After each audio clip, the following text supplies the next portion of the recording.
Welcome. My name's Eric Swenson. I'm on the Evan Liblit Scholarship Committee, which is hosting this. This is our Larry Swanson Annual Environmental Symposium. To give you a little bit of background on who we are, we're a scholarship committee. It's unusual for a scholarship committee to hold these kind of events, but we do so because we honor Evan Liblit, who was a scholar, and very involved in solid waste. He wrote the state's first recycling plan, and unfortunately he passed away about 28 years ago. We carry on his legacy, and this is part of it. Just to give you an idea of who's on the Liblit Scholarship Committee, besides myself, we got Mike Cahill as our chair. He's an attorney.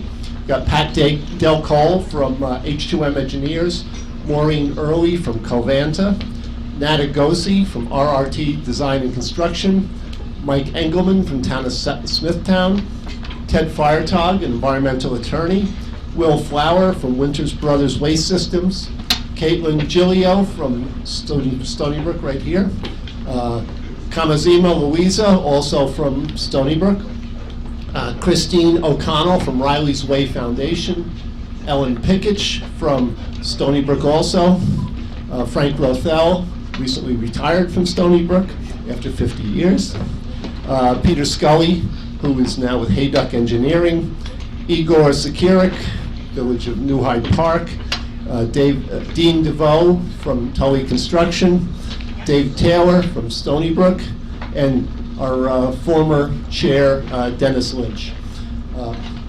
We're here today to really talk about where solid waste needs to go, and in order for you to see where the agenda is, on each table is a little garbage pail filled with concrete mixed with incinerator ash.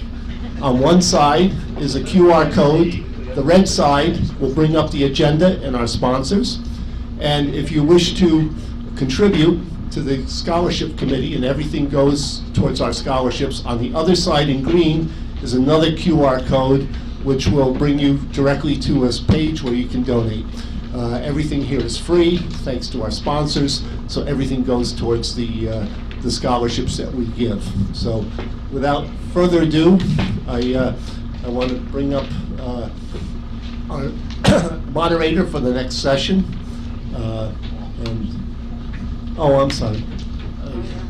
I'm sorry. We had so many changes on the thing. I'm going to bring up the Dean of the School's Marine and Atmospheric Sciences, Paul Shepson.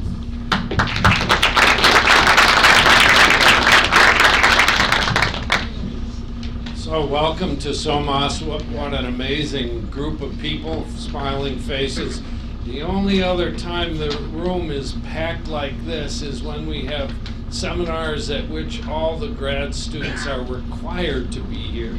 So must be free coffee and treats or whatever. Anyway, so it's a thrill for me. I'm delighted to be able to welcome you to the Larry Swanson's Long Island Environmental Symposium, at which we'll discuss Long Island's environmental challenges, maybe herald some of our successes. We will recognize and remember the substantial leadership of Larry Swanson. Disappoints me every year that Larry is not attending the Larry Swanson Long Island Environmental Symposium. You'd think he'd be here in body, but he's not able to. But I know that Larry is here in spirit. I miss him every day. God rest you, Larry. We're going to talk about Long Island's challenges in waste management and energy management, and there's a lot to talk about there, and that's really why you're here.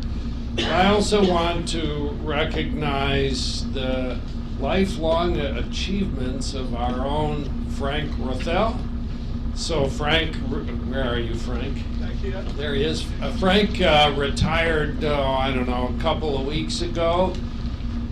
after something like 50 years here at SoMAS. There's a tremendous amount of history wrapped up in Frank. A lot of what SoMAS is attributable to Frank's presence and his good cheer. To me, Frank is the ideal faculty member and colleague. He comes to visit me in my office, usually just wanting to talk about flying, which I love doing, but he asks for nothing and he has no complaints. So this makes him unusual and highly cherished indeed. He's the only one who asks for nothing and has no complaints. Anyway, let me do a little bit of Frank Rothel history. Frank was our first PhD recipient in 1981, same year that I finished my PhD at some other unknown university in central Pennsylvania. So being the first PhD recipient, that's quite a responsibility. But Frank has been here ever since, and we have been all the richer for his presence. No question about that. In terms of his research, we had a retirement event a couple of weeks ago, and I referred to Frank as a blockhead, and everyone just sort of stared at me. Why would you insult Frank like that? But hopefully it's a little bit obvious that one of the things that Frank and Larry worked on is clever reuse of incinerator ash, and if you're looking for things to do with sewage sludge, a little bit of sewage sludge and maybe some Portland cement to make structurally sound construction blocks for things like artificial reefs, but also really significantly, right out that way, the SoMAS boathouse was made from those reconstituted incinerator ash blocks. It is solid as a rock, like Frank, and so symbolically that boathouse will be here standing strong when all of us are gone. Like many of the buildings here on the Stony Brook campus, but that one's really important to us.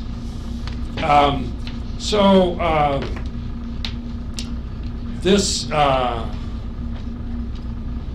subject area of reuse of materials, recycling, looking at contaminant pathways, protecting the environment. This is sort of the feel of the current concept of sustainability and circular economies. So as it turns out, Frank and Larry Swanson were early pioneers of sustainability, which SoMAS has since embraced. It's one of our important divisions. This subject, waste management, recycling, sustainable urban, sustainable human practices is a part of what SoMAS is all about. Frank and Larry were key members of the Waste Reduction and Management Institute, Omni, created by New York State in 1985. Frank is the current director, and I can just guarantee you our work in partnership with the people in this room and the people on Long Island in this area is going to continue. Enthusiastically as far as SoMAS goes, and again, we really appreciate the partnerships that we have, including the Evan Liblit Scholarship.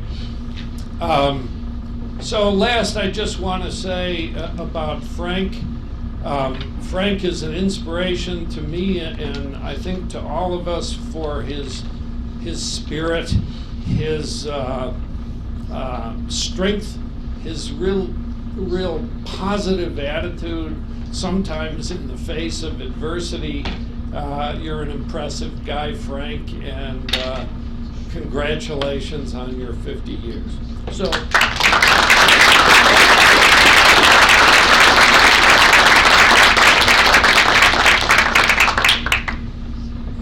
So I'm going to turn it over to Michael White, environmental attorney who most of you know, friend of Liblit, friend of SoMAS, scholar about waste management and reduction and so on. Gentleman and scholar.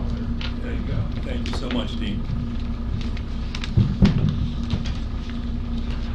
Well, thank you for that great introduction, and it's certainly a privilege to be here. I'm really pleased to be able to host or moderate this first panel. I am, as the Dean said, environmental attorney, practiced for probably well over 30 years. I also have the privilege of being an adjunct faculty. Use the mic. So I have spent many hours teaching right in this room with some terrific grad students, and that's also been extremely rewarding. So we have a great panel. What I would like to do is maybe just have our panelists come up, and I will introduce them, and then we'll start the program. First, County Executive Ed Romaine.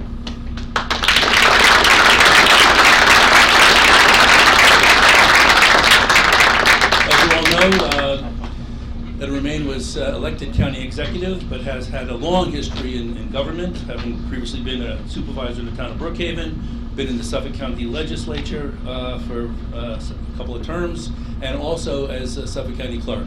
And I know many of you in this room, as well as I have had the privilege of working with Ed Romaine on these issues of solid waste and many others. Our next panelist will be Marty Bellew.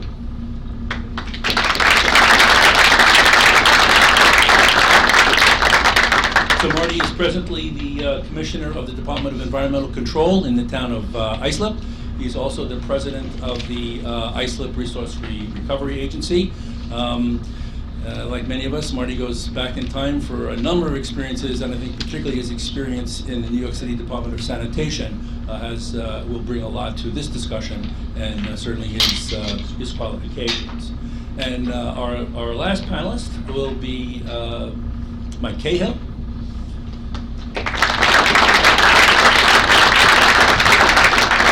Mike and I have practiced in environmental law for quite a number of years. Mike's with the firm of Germano and Cahill. Mike has represented a number of towns and other municipalities, has been very much involved in the various pieces of solid waste litigation, going back to flow control as an example. And Mike is the chair of the Liblit Committee.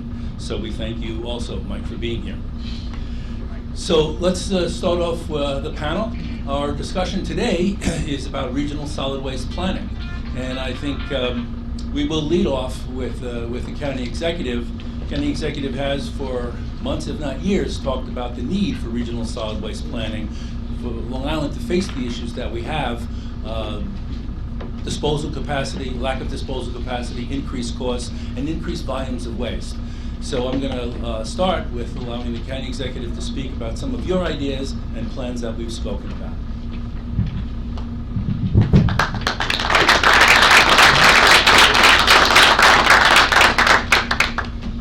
First of all, let me thank Paul and this institute.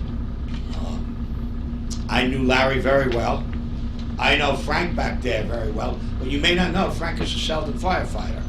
Among many other accomplishments in his life, Frank, we're going to miss you, but you're not going anywhere because you're going to be available.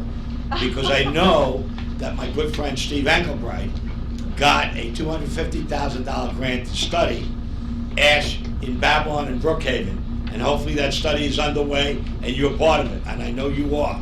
So thank you, Frank. Larry, tremendous as supervisor. He would stop by, we would sit and chat for a while. Wonderful guy, will be missed. And Paul, this institute is so important to this university and to the communities around this university to study waste. Guess what? We produce a lot of it, probably more than any other person in New York State here on Long Island. We're producing somewhere between 4.5 to 5 pounds of waste per person per day on Long Island. That's amazing. And about 14 million, 15 million pounds of waste a day here that we have to dispose of. And you look across this island, people in education can tell you this, and I can certainly tell you this about waste management. We have 10 towns and a lot of villages, and each one of them is singly responsible for waste management.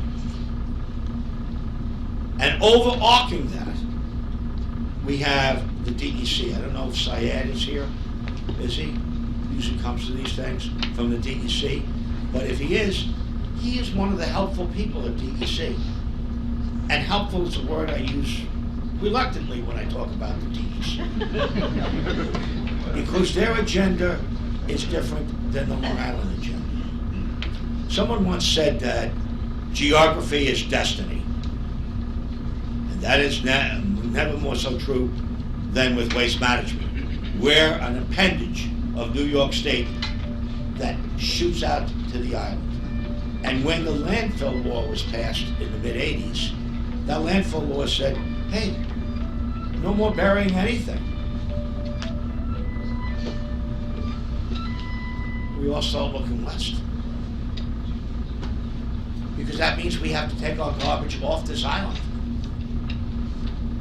Now, I happen to be lucky because I became supervisor of Brookhaven.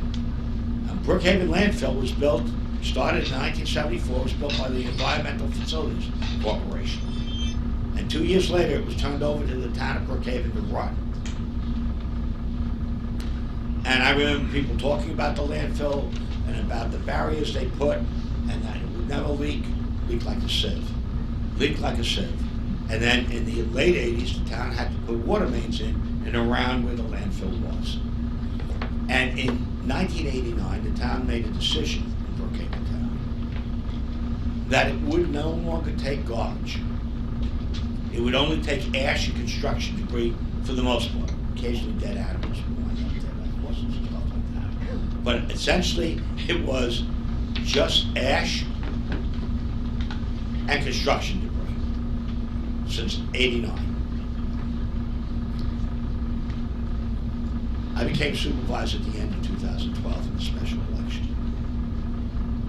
My predecessor wanted to raise the landfill. The landfill stands at 270 feet. He wanted to take it to 325, which would give much more life to the landfill. And there was a reason to do that. We actually make money on the landfill. Because guess what? We take our garbage and we ship it to the Covanta plant in Hempstead. They burn it. And we pay them.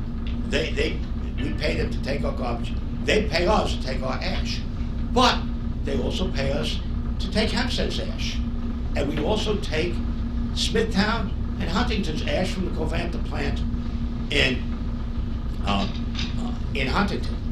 So we get paid to do that. We actually wind up making a little bit of money out of that. And that's coming to an end. Now, when I ran for supervisor, I made it clear we are not raising the landfill. The minute I said that, I put it on a path for closure. It will close, and we made a determination in town, and despite the fact that my predecessor was there, Dan Panico, who was a good friend of mine. It will close the construction debris at the end of this year. Now, what Dan wants to do, because there's enough space left open for about 1, maybe 2.5 years of ash, that we would continue to take ash. But after that, it's done. What does that mean? Every one of these garbage issues have an impact on the economy of Long Island. Right now, a lot of people don't realize this. There's only 2 places that take construction debris. 110 sand and gravel, and that's filling up, and the Brookhaven landfill. And at the end of this year we won't take it. What do you think is going to happen to construction prices? What do you think is going to happen to the ability of the construction, building industry to get rid of their waste? What do you think is going to happen to prices? Talk about economic viability. Garbage has tremendous impact on economic viability. But now, we have different towns doing different things. I mean, Southold Town has made a deal with Babylon to take their garbage to Babylon, and it's incinerated, although that pyramid, you can't miss it. Get the straight path, driving on Southern State, look north, you'll see the pyramid. He was able to build a pyramid there. It's amazing. That's Rich Schaefer, my good friend, the supervisor of Babylon. Anyway, that's going to run out of space. The future's going to be here before we know it. The garbage, we've got to start thinking about that. I look at my towns. I don't want the DEC setting the agenda for the towns. DEC, and they have some very good people working for them. They're regulators. They're certainly not innovators, I can tell you that. They are not innovators at all. Because if they were innovators, we'd be in a different world now. We'd be using glass and ash as an aggregate and concrete, maybe in asphalt and in building materials. The boathouse that he spoke about, that Paul spoke about, you can't miss it as you drive out here. That was built in 1989. That was built from ash from Brookhaven. That boathouse is stronger today than the day it was built. But do we use ash as an aggregate in any of our construction? No. Why? We have to ask the regulators, the DEC. Again, they're regulators, not innovators. Earlier this year, the first thing I did as county executive, I had to stand on the beach with my good friend Rich Schaefer and the governor, talking about the erosion that happened on Fire Island and some of the bad things that are happening. Anyone ever think about building an ash reef 4 or 5 miles out to break up the wave action, to preserve our barrier beaches? Because Fire Island's a barrier. And after that barrier's gone, you know what's next? The main island. And we live on an island.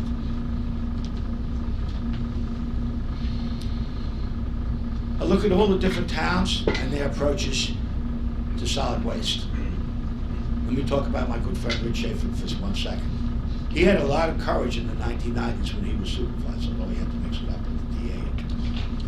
He had a lot of courage to take over control of the entire waste stream. And there's good and bad to that. Because he does commercial, he does multifamily. Brookhaven, we don't do that.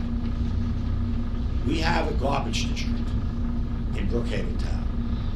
But we only serve 122,000 households, 1 and 2 family homes. We don't do multifamily, don't do apartments, we don't do condominiums, we don't do commercial, and we don't do industrial. So we don't control the whole waste stream. Then you go to Southwood. If you want to put your garbage out, they have these colored bags that you have to buy. And you can only put garbage out in the colored bag.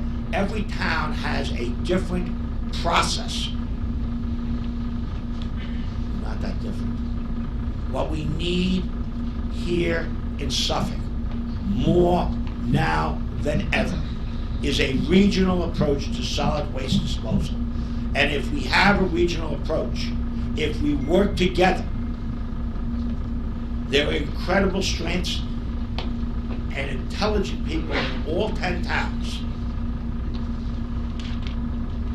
We can work together. You know, in Shelter Island, they have a pile. Part of that pile is the picker pile. So people can come and pick. It's amazing the difference, and I used to represent Shelter Island in the legislature. It's amazing the difference. But then when you sit down around the table, there's so many commonalities that we must join together as a region to talk about the things that we need, the changes in legislation that we need. Where's the bigger, better bottle bill that we need? You talk about a recyclable economy. Let me tell you, you got Will Flowerback. Where are you, Will? There's a great guy. He runs our recycling plant, among many other things, in Brookhaven town. You know what one of the largest contaminants in recycling is? Glass. And you know there's no market for it. It's very hard to create a market. Do you know why? It's cheaper to make new glass than it is to recycle old. But guess what? You can crush glass and make it an aggregated concrete. Concrete is one of the most carbon-intensive productions that we have in this planet, which you could reduce by using glass, crushed glass. I have glass that sits on my desk that you would swear was talcum powder. We had another guy come in from glass who wants to reuse glass. And he threw something at me that looked like a stone. I said, it's light as a feather. It was recycled glass that he uses to raise properties up. We'd love to get into glass recycling. We'd love to do that. And we also know, look, the Brookhaven landfill, we have 55,000 trucks a year coming in. And I don't care, I know the governor says we need more housing. All I know is the roads are more crowded than I've ever seen it before. Wouldn't it be great to get some of those trucks off the road? And you know what, there's a sponsor up there that I'd love to talk to. It's called New York and Atlantic Railroad. We should be, if we can't use our waste products here, and we're shipping them elsewhere, like Oyster Bay, like other towns who ship them off the island. Those trucks you see with the big plastic, that's garbage going off this island that we have to ship off. Again, our geography, we're an island. You can't leave this island except by ferry, but we don't do barges ever since '87. We just don't. But you got to go over the bridges and through a tunnel. Hopefully not through mid-Manhattan with the congested pricing. But I got to tell you, there's better ways to move garbage, and we should be moving it. If we can't process it here on this island, we need to move it by rail. Now, we have some rail spurs. I mean, Winter Brothers has one in Farmingdale and Lindenhurst. I think Omni was approved for one in Brentwood. In Brookhaven town, stand up, Gershowitz, he has a rail spur, and we gave him a permit because he didn't have to do anything but build a place to hold it for construction debris, because we know the island's coming to the end. Winter Brothers, you got to get on the stick. You got to get to the Surface Transportation Board, get that application in. They have an application in to do that. And I know in Kings Park there's another one that's controversial. Yours is controversial as well. But we have to start thinking about moving our garbage, if we can't process it, by rail. We also have to think, and I see her sitting here from shore, about zero waste. Now, we're never going to get there, but if we set that as a standard, and if we coordinate as a town, if we sat down, if we had 10 town representatives there, people that know this industry, sit around the table and come up with a regional solid waste plan that works for all 10 towns, I think we'd be able to stand up to the DEC and say this is what works. A lot of that's going to be recycled. And I think we can demand, we should demand, that the state adopt bigger, better bottle bill, extended producer responsibility, so that packaging is not wasteful, and the packaging that is produced is recyclable, which we don't see in the state. We need a lot of help from the state, which we're not getting, to build an economy where waste actually works for us instead of against us. So I am for a regional solid waste plan and a regional solid waste council. I'd like to join with my colleagues from Nassau County, since my equal part in Nassau's total government go home, which I have not done, because we need the state's help. I want to start with Suffolk. Hello. Hi, I have So- a question. We're going to take questions at the end of the panel, please. So I am a strong believer that as county executive, I've got a little less than 46 months left. I'm going to use the bully pulpit of my office to seek a better recycling, a comprehensive recycling that involves all 10 towns of Suffolk. Suffolk United, where we move with the force of all 10 towns to an intensive recycling program, to an intensive reuse program where we reuse our ash, and we reuse crushed glass, and we create markets, because without markets, we all saw what happened when China changed its policy. Remember that? Yeah, our recycling markets died because we were shipping so much, and they, for whatever reason, but there was a reason for there. I mean, forget the geopolitical reason, but some of the stuff we were shipping was not the best. It was just not the best. And you know, recycling means everything, including electronic recycling. And I see my good friend Phil Favor, who does all electronic recycling. I think you did it for Brookhaven. I know you do it for Suffolk. We need to recycle as much as ever. We need a circular economy. And we're not going to get there unless we all join together. So this is an all Suffolk effort. I will be calling next month. Let's see, what month is it? Oh, April. Someone told me that was Earth Month. Someone said that April 22nd. And I was at the first Earth Day in 1970. That is the month that we will convene and ask each of the towns to send a representative with solid waste. We have Christina from Brookhaven. I know she lives in Southwood, but she's our commissioner there. But I would hope, and Marty from Islip, I would hope all of us would join together, municipal, and have a round table. And there's a lot of other people here in this room that's going to contribute to that, and develop a regional solid waste plan. Now, I know the state has put out a new solid waste plan, and there's a lot of good things in that plan. But we're unique, and we're different for a lot of different reasons. One of which is our sole source aquifer. All water's under our feet. That's not true elsewhere in the state, and their disposal. Mostly landfills. That doesn't bother them because it doesn't affect their reservoirs, but it would affect us here.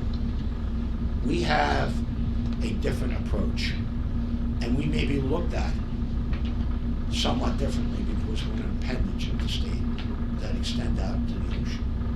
But we need, here on this island, a regional solid waste program that involves a circular approach to waste, and how we reuse it, and how we think about it. And the fact that we create more waste than anyone else in the state says that we really should examine this and rethink some of the policies that we have, and do it on a regional basis. I don't know if I can bring in Nassau, but I can tell you this. I will be sending out an invitation to the 10 town supervisors and the villages, because there are some villages that handle their garbage. In fact, we have 31 villages here in this county. Some of those, I know Patchogue does, but it does it in conjunction with Brookhaven Town. Many of our villages handle their garbage. It's not done by the county. Leave this island. Leave New York City. And guess what? Where do you think solid waste is handled elsewhere in the state of New York? It's handled by counties, not by towns, not by villages, but by counties. Believe me, I'm not looking to do that. I have enough headaches. But what I am looking to do is to bring together the towns and villages to set a new agenda in terms of solid waste, in terms of recycling, in terms of zero waste for this county.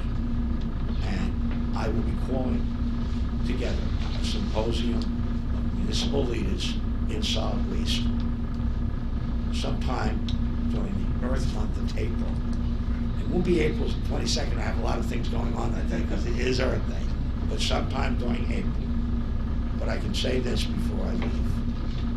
Paul, thank you for the work you do. And I will be speaking to the governor also about the importance of this institute as it relates to the municipal government and to our ordinary life here in Suffolk, because we have to reduce our waste. We have to treat it differently than we're treating it now. We have to create that circular economy that sometimes state legislation, because they blocked us from using ash, from using glass, even on a pilot program. We need to start doing those things. And your institute can be so helpful. I'm waiting for that. My good friend, Steve Angelberg, when he was the state assemblyman, he's now a county legislator. And I'm hoping to work with him. He got $250,000 to study, I think, ash disposal in Babylon and Brookhaven. And I know your institute is working on that. But this, here in Stony Brook, so important to our municipal leaders to give us, and everyone in this room. And I'm looking at a whole host of people that are involved in recycling electronics, recycling cars and other metals, handling construction debris, all of the people that are involved, advocates for zero waste, advocates for the environment. We need you all. We need you all. This is a call to arms. This is a wake-up call. The fact that the Brookhaven Landfill is closing should wake us all up to the fact that unless we set a different agenda than we currently have, we're going to inherit an island that's going to be less affordable and more difficult in terms of waste disposal. So let's go at it. I'll be calling everyone together. It's a call to action, because we cannot continue to do what we're doing now. Thank you.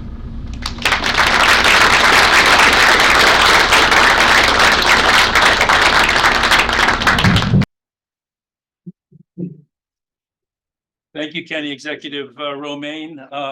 We all respect and appreciate your leadership and knowledge on this issue, and I'm sure everybody in this room is going to look forward to taking that forward and working with you on this regional solid waste management plan. Thank you again. So let's now move to Marty Bellew. So the next two speakers are going to talk about some things that might be seen as headwinds in terms of really managing our solid waste. The first one that Marty's going to talk about is an item that appeared in the New York State Solid Waste Management Plan, and that's in fact this potential surcharge for solid waste. So Marty, if you come up and speak with that. Sounds like congestion pricing for garbage. Close, right? Thank you, Mike. Thank the organizers for this symposium to be invited. Thank the organizers from the symposium to be invited. They've asked me to talk about the impact of tipping fee surcharges. As Mike mentioned, the new solid waste management plan that was released by the state DEC back in December of 2023 included a recommendation that they would have legislation that would install a disincentive surcharge to solid waste that's generated out in all of the planning units that are out. As we all know, Long Island, the towns are the planning units. The solid waste, as Ed mentioned, as opposed to being the county. I mean, we all handle all our own waste. Okay, and we've taken on the responsibility of solid waste management unlike the rest of the state, where the county government is the planning unit.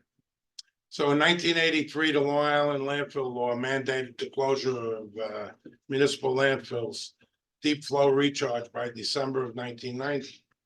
As a result, and everybody knows, the Long Island became an export island.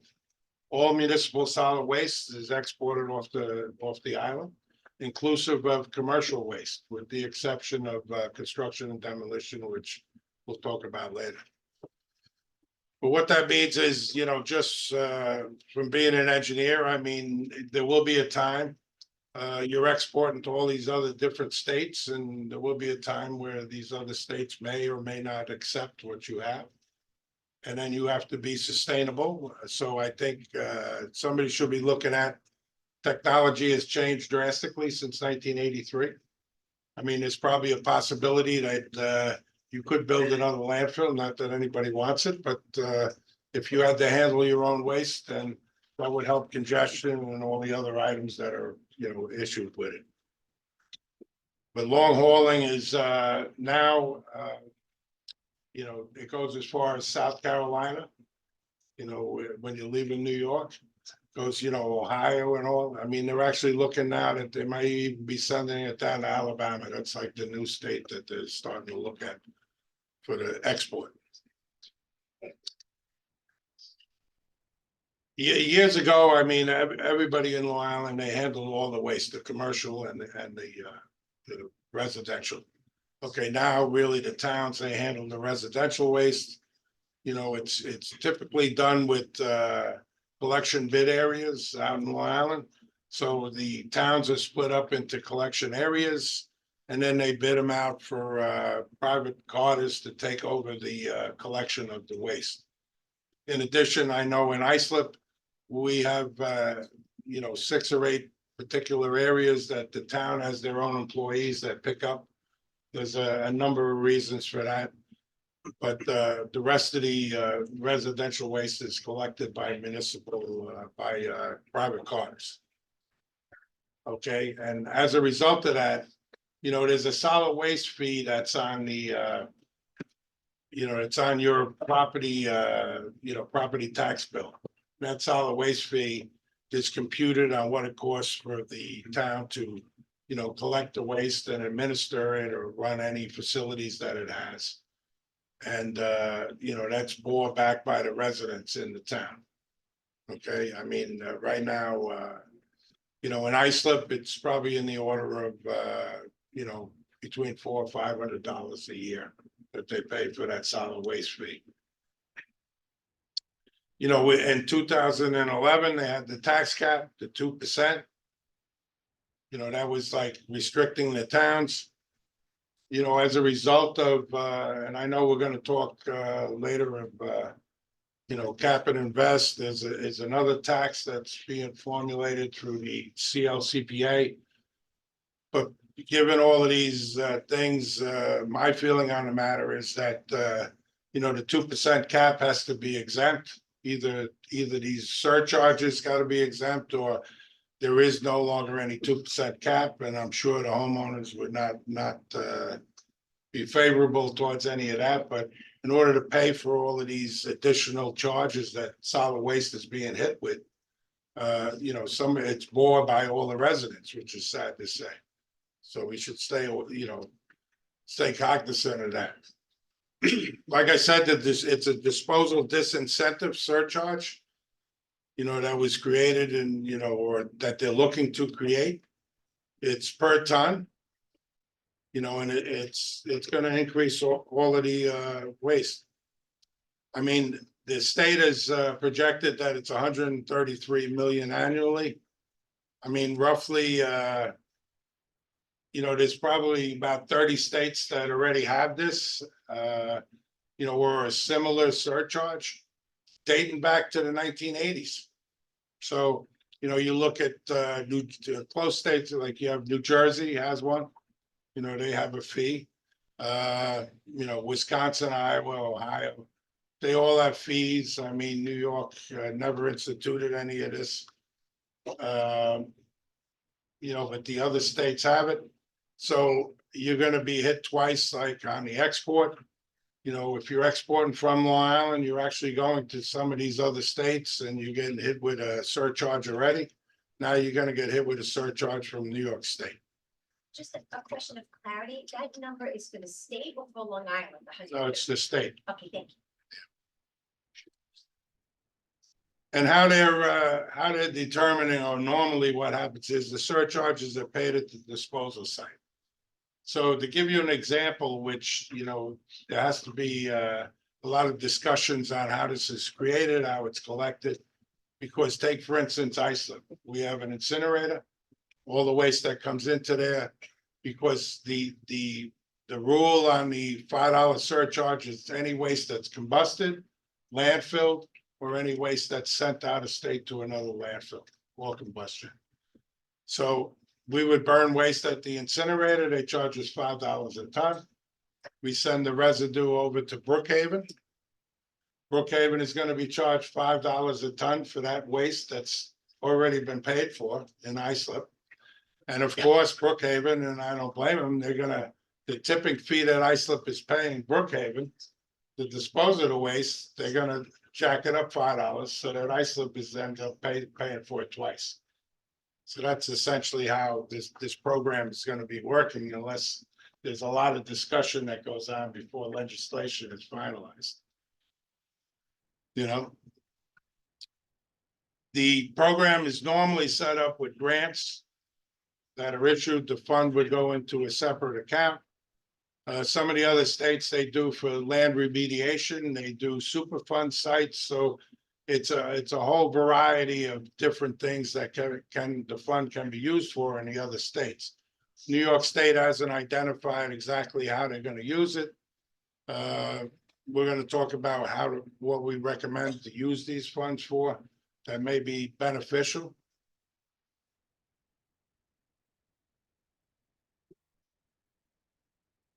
You know, one of the issues is when you collect a surcharge, you know, it's borne by the residents again. So one of the things I want to point out, like Islip, for instance, just to give a concrete example. This $5 a ton would probably be in the order of say $1 million to $2 million, you know, per year. The sad part about it is that you know, when you distribute that among the homeowners, the 80,000 homes that are in Islip, okay, roughly you know, it'll be like $12 or $15 a year. You know, so when you look at it that way, you know, your bill is going up X amount of dollars. You know, people will say, no, they don't really want to pay it, but you know, it's the plan is all geared for disadvantaged communities. They're gonna bear the blunt end of the $12 or $15 in reality. You know, that happens with the increase in the surcharge. You know, but what we want to do for recommendations is you would use it for composting and recycling. Because the trick is the more waste you can reduce, you know, the less that fee is. You don't pay on the composting and the recycling. Recycling is a tough thing. I mean, it started in '89. You know, it was all there was tremendous amount of markets, as Ed said. It's all about markets. You know, when it first started, there was plenty of markets, and then the markets dried up, and now there's limited markets at best. You know, for recycling. You know, glass is a prime example. I mean, the only real use that people use it for is an admixture to cover at a landfill. We're a little fortunate in Islip. We do have a C&D landfill, and that's where we put the glass. So we've been accepting recycled material from various other towns in Long Island and taking the glass out and sending it to our landfill, and then we would recycle the rest of the material. I mean, the money can be used for you know, businesses, household, commercial. I think one of the big things, and it's been done, you know, along the way, is, you know, the academics, the education facilities is, you know, the younger generation, the more that they understand about recycling and sustainability and the true effect, like there has to be a correlation between, what you do with the solid waste and how it affects the climate. I think that has to be a little more concrete so that people see the value in recycling, because there's a missed message over the years is that, people are kind of trained on recycling, but they kind of stick it to bottles and just the main material. And there's a lot of material when anybody does a waste characterization study, there's a lot of material in the waste stream that should be recycled that isn't. And as a matter of fact, the state DEC, they've given a couple of $1 million, I believe, to Stony Brook to develop a look at the waste characterization of throughout the state of, what's in the actual waste stream and how can that be improved. You also want to make sure that the grants, if you have a grant, but we're going to talk about how I would like to set up a grant, but smaller community scale projects. I mean, there's always gardens out there, community gardens that, compost and, I know food waste is around the corner. That's another item that, they want to pull out of the waste stream because a certain percentage of the waste stream, which would reduce the overall waste that would travel. I mean, we have a compost facility out at, in Islip. It's one of the largest ones, and we're having a problem now. We made so much compost, we're having trouble finding a market to either sell it or even give it away. So that's an issue that's starting to unfold. Some of the stumbling blocks, like everything else, when you introduce a new surcharge, you have the potential for illegal dumping. So that's a big issue. I mean, one of the issues with the closure of Brookhaven, that's going to be a concern. Is, the price is going to be higher, once you do close the landfill, that you're going to have to look into it. So, some of the funding that could be used for this would be some smart camera system or something for illegal dumping so that you could just stop it up front. This way, your quality of life is not challenged as a result of any of these decisions that go on. Solid waste, whether, I've always said it's a dynamic system. It changes. I mean, every year there's always something new you have to adapt to.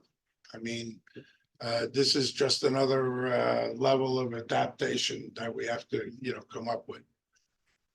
The sustainable projects and practices, that's important. That's what, in order to make it worthwhile, this money that's put into a fund has to, be able to do something so that, it carries on over time, so it can keep going. We talked about the tax cap. I mean, I want to talk about if you put the money into a fund, this, 133 million or whatever. I mean, one of the issues is grants. The state has a grant program. I'm not too friendly to it because what happens is you as a township have to come up with the money first to do the project. And then you submit it to the state that you'd like to get a grant to refund you for that project. And it's not unheard of. I mean, I just got paid, reimbursed for a grant that was 10 years old. So it took 10 years to get the money back from the grant. And that's one of the problems right now, like with this, if the surcharge does go through, that money should be immediate. I mean, there should be no doubt. I mean, if a town comes up with a program, the money should be given to the town immediately so they don't have to charge the residents, beforehand for that money. The DEC, state DEC, all the towns or anywhere in the state, if you have a solid waste permit, you pay for a monitor through the DEC. So that monitor could be watching the new program that is there to make sure that the funds are spent correctly. And this would be a tremendous help to the towns to do it this way, because you know, you collect all of this money and send it in, and then, you know, it's the residents that pay in the hopes that later on you're gonna get the money. So to me, that's a better way to do this, and it will be monitored.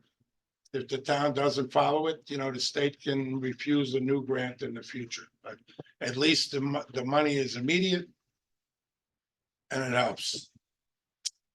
And of course, all of this comes down to is if the grant system is set up the same way it always is, where it's after the fact, the only way a town can really do it is they have to cut services or raise taxes. So now what's the choice? Is the choice to cut services? You know, the residents would be very upset with that. And if you're raising taxes, they're gonna be upset with that too. So somebody's gonna come up with a solution for that, but what I just mentioned about how to set up the grant system, I think that's the best way to do that, so that there is no compromise on what I just said. Recyclable collection programs. Of course, you know, food waste is a big issue. You know, there's really no facilities on Long Island for food waste yet. They're attempting to build one right now, but there's no facilities. You know, one of the things, I mean, you know, the world is turning, or New York State especially. I mean, New York State only has 22 active municipal solid waste landfills in the state. I mean, considering the size of the state and the generation and all. So New York is an export state. I know New York City, I set up the plan. New York City totally exports all their waste. Okay. Like I mentioned before, the municipal solid waste, Long Island exports all their waste. Does some of it go to some spots in New York? It's probably very limited, if at best, maybe a portion of it goes to Seneca Meadows upstate, but the rest of it goes out of state. So once, you know, the real concern is, you know, as things move along and the other states decide that, you know, they don't want to cater to the waste. Like I've gone down and toured other states, and they've come up with creative ideas on how to limit the waste. So what happens is a permit, say in Pennsylvania, you know, you have a landfill permit, and in the permit it says, you know, you can accept, you know, 25% of the income and daily tonnage regardless of origin.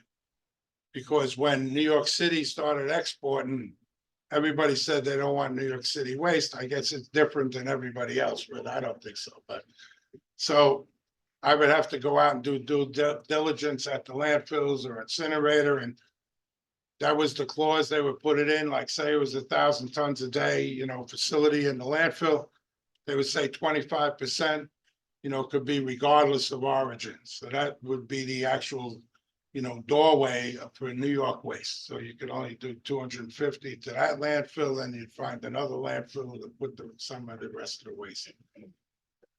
But that's all getting limited now. So now just think about what I just said, like New York is all going all over the place, you know, North Carolina, you know, Ohio, you know, Jersey, you know, so a lot of the permits of the landfills they're using are already taken up. You know, so anytime you add to that, you're gonna have to either find new places, or you're just limited to whatever remaining capacity that's allowed.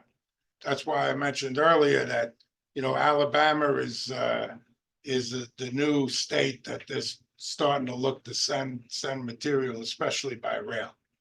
You know, because one of the issues is, do you send it by truck or do you send it by rail? The other thing is, you know, education is a big thing. One of the things I think about is that, you know, you have a new generation, and I guess, you know, with my friends in the room, we are kind of relics in the solid waste industry. I guess the new things is all technology and, you know, phones and apps and all sorts of stuff. Somebody has to probably come up with a good app that's instructional on recycling. that maybe would entice the individuals or the students, to be more careful with what they do at home, and that might be a good endeavor for the up and coming students. Illegal dumping, like I said, I mean, that's what we're, one of the things we always worry about whenever you do a change to the system. And this is a change, even though you look at it and you say, the residents only look at it and maybe they get a solid waste fee increase of $10 or $15 a year. Will they absorb it? Will they change their behavior or how they handle things? Not necessarily. So, a lot of them will not. So that's the kind of issue you have to deal with the surcharge. So I want to thank you for your time today.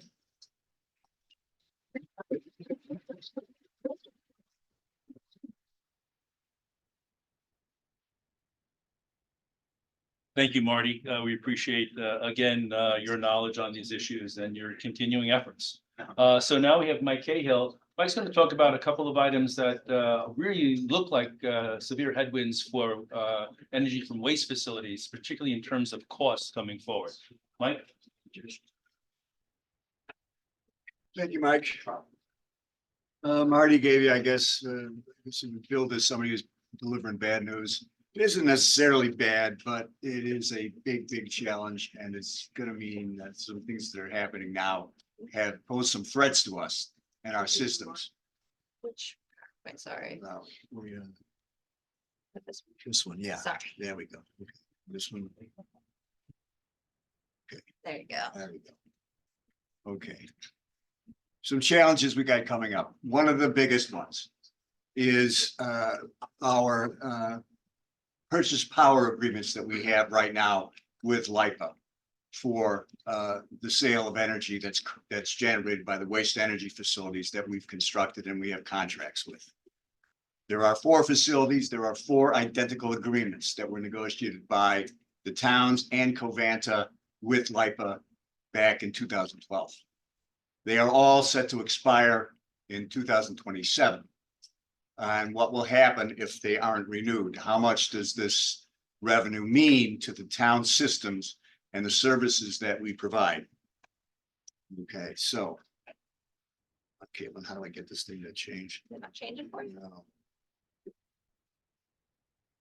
This has been having an issue with batteries, so. Yeah. There we go. How did I get it? Wait. It was my fault. It's Where- fixed now. There you go. Okay. Okay, what LIPA has done in relation to the Climate Leadership and Community Protection Act and the state policy to get to net zero emissions in electric generation, they have taken all of their purchase power agreements, everything they buy to use to generate power, not just from us, not just from Waste Energy, but from National Grid, from Caithness, from everybody who generates power. And they have put them in a category where all of them expire in 2027. All can be extended, or they could be phased out or dropped as needed.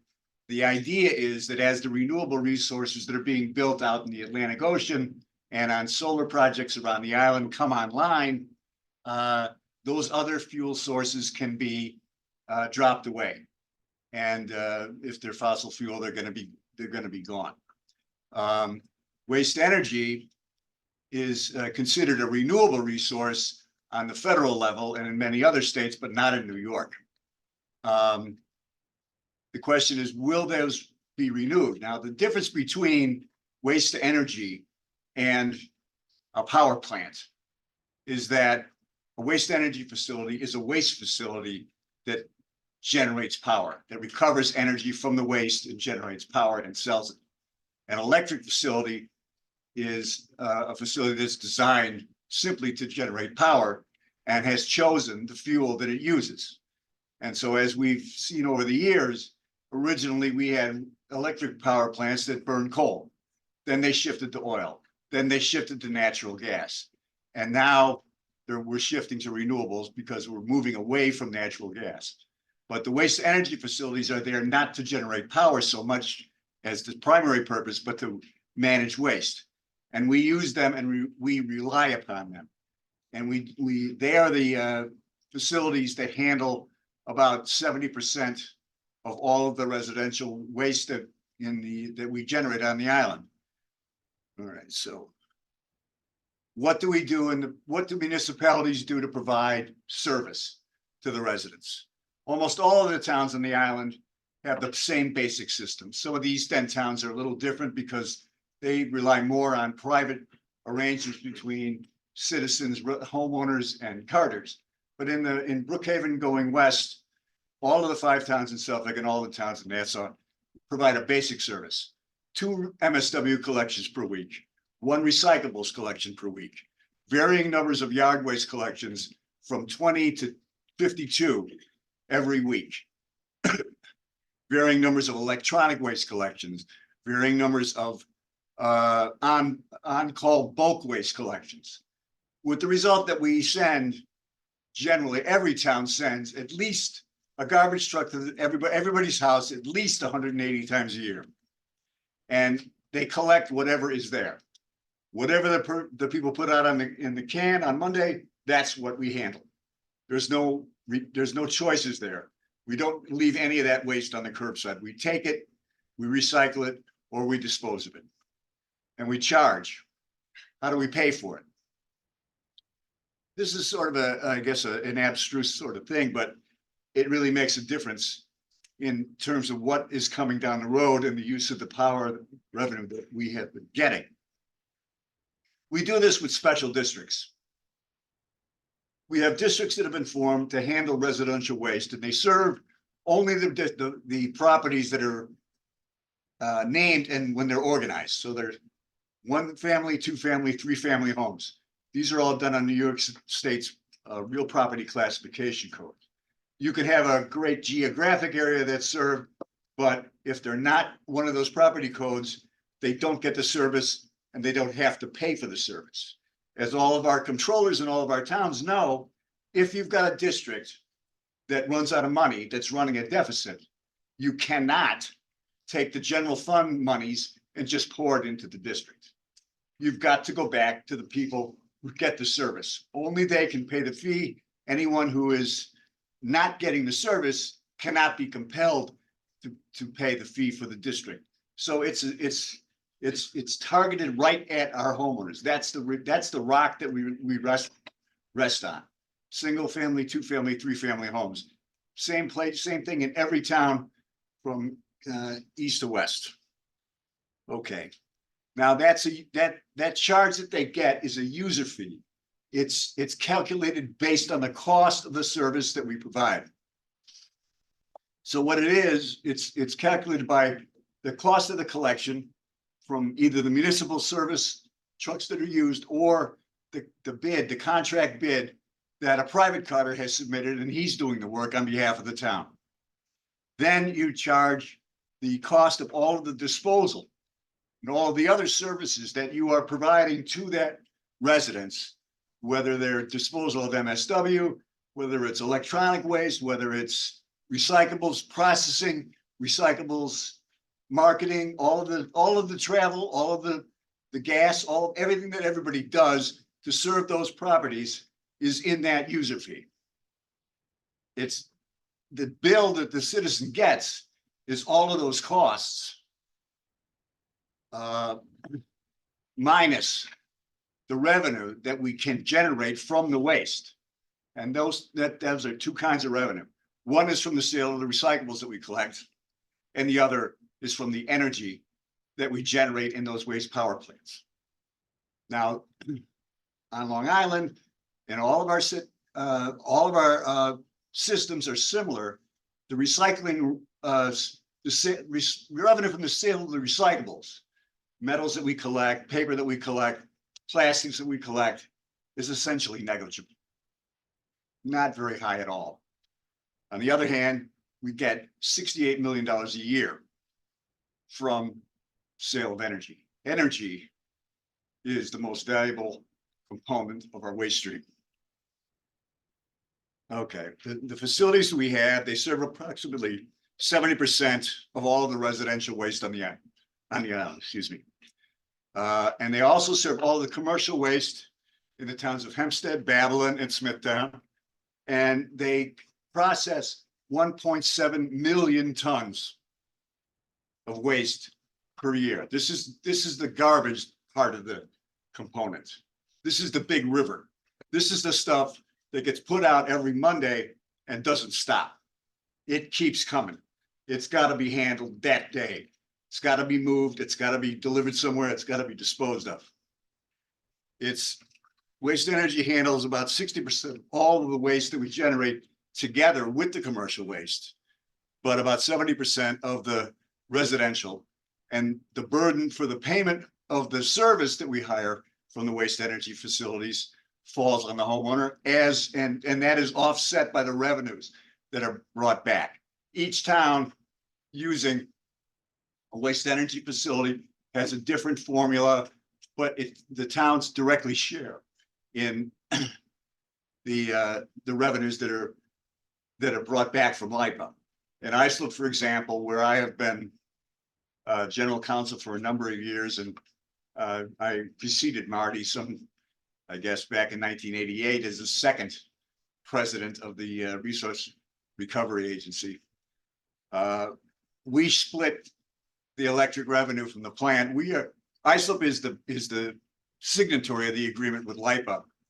We get 75% of that electric revenue that comes in. We split that with 25% to Covanta for most of the year. We increased that to 50% once they hit their warranty for power production. But all of these facilities are online, working 24 hours a day, 7 days a week. All of them are available more than 90% of the time. Collectively, they provide a little less than 5% of the power that LIPA consumes and sells. Let's look at some of the plants individually to see who uses them. Covanta Hempstead, opened in 1992, operating for, 32 years.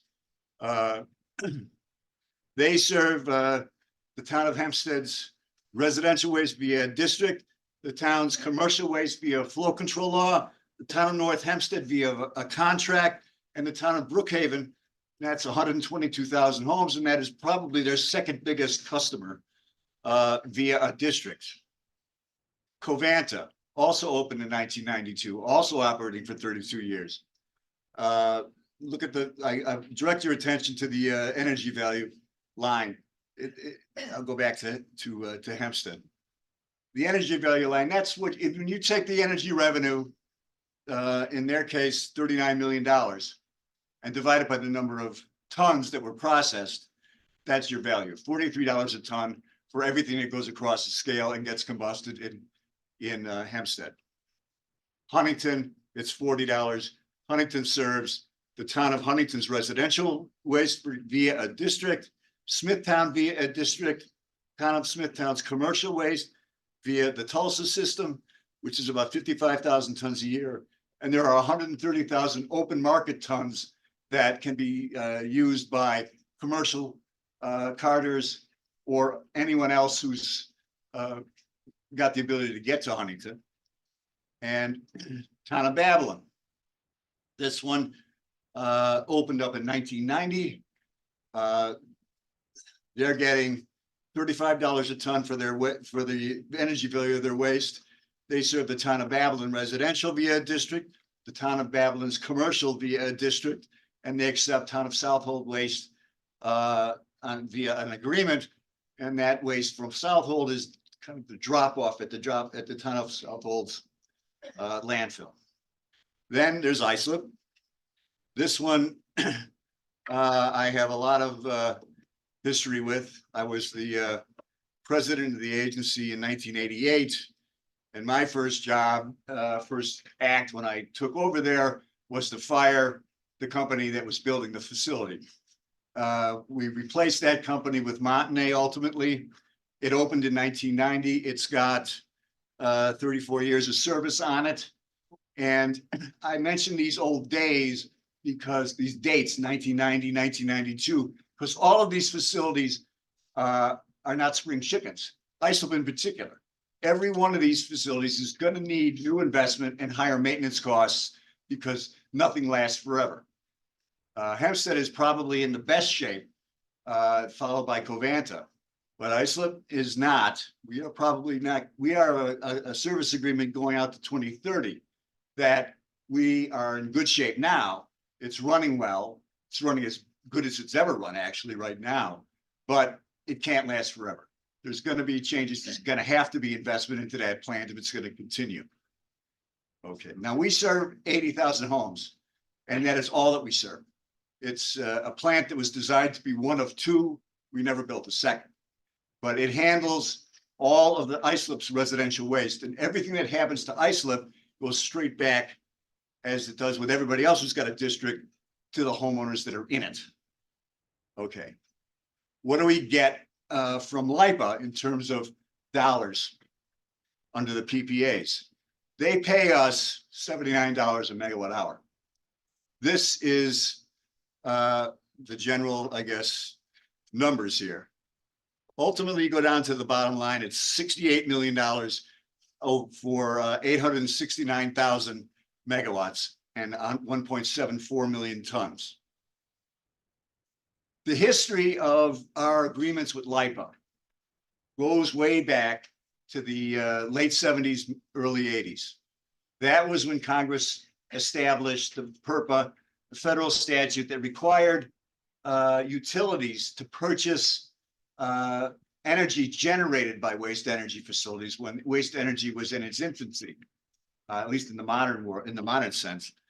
And all of these facilities were built with on the foundation that they would be paid at least 6 cents a kilowatt hour when they were completed.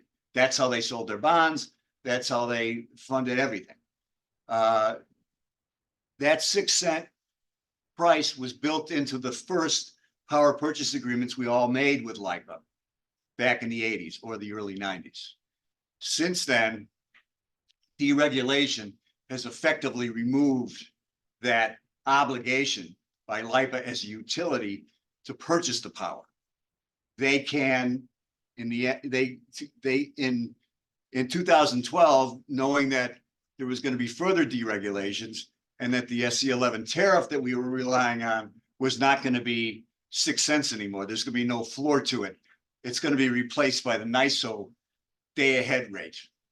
They made an agreement with the towns and Covanta, identical agreements for all four plants to give us first a floor price of $70 a kilowatt hour and a cap of $84 a kilowatt hour, a megawatt hour, based upon the average power purchase price that LIPA was billing its customers.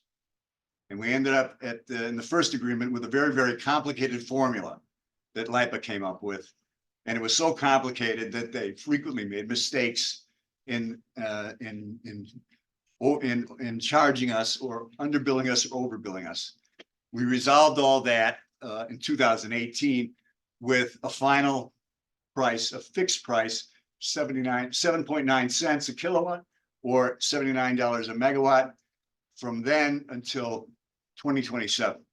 We asked that it be extended for a longer period of time. LIPA said, no, we will not extend it. We are setting up another system, which is what they did. And they said, we're uncertain about what the power world is going to look like in 2027. So we're not going to extend with you. And right now we're in a position to say, what's next? We all have to go back to LIPA, all of the towns. And I'm very, very happy to hear that County Executive Romaine, maybe the guy to put this all together and go to LIPA and tell them what it would mean if we lost the electric revenue that we're getting. It would be the loss of the only significant supplemental revenue source that our homeowners have. If we lose that $68 million. That $68 million, if we're going to continue to provide the same service, falls smack on the head of every homeowner. We will have squandered the most valuable component of our waste stream, which is energy. And all of it will fall upon the single homeowner. And without the energy revenue to support the maintenance costs for the aging facilities, there may not be a future on Long Island for waste energy. It's there to produce power and sell the power. If they can't sell the power and they can't sell it at a fair price, the consequences are going to be inevitable. Covent has made no statements that they're going to pull out. Excuse me. But when you think about the position that they're going to be in, and we're all going to be in without that revenue, it's pretty likely that that fails. We all love LIPA though. Now, if the waste energy on Long Island died today, if tomorrow they said, or next January they said, listen, we're no longer going to buy the power, and waste energy says, well, I can't operate the plant without selling power.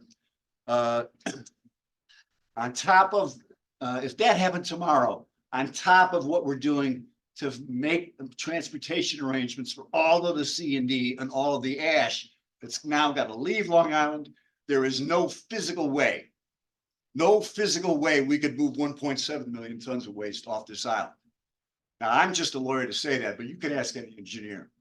There isn't enough space on the rail system to take the construction debris and the MSW. And there aren't enough trucks or drivers out there to come to these plants and pick this waste up and drive it off. This is a kind of an existential threat to the solid waste system of Long Island altogether. Everybody uses that word existential probably too much. But when we cannot pick that garbage up because we have no place to take it, we have failed.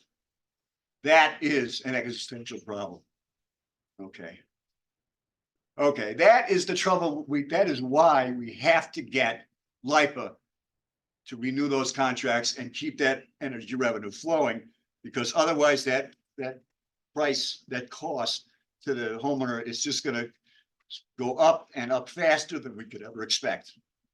Now, I want you to also think about one other thing. Marty has talked about a surcharge.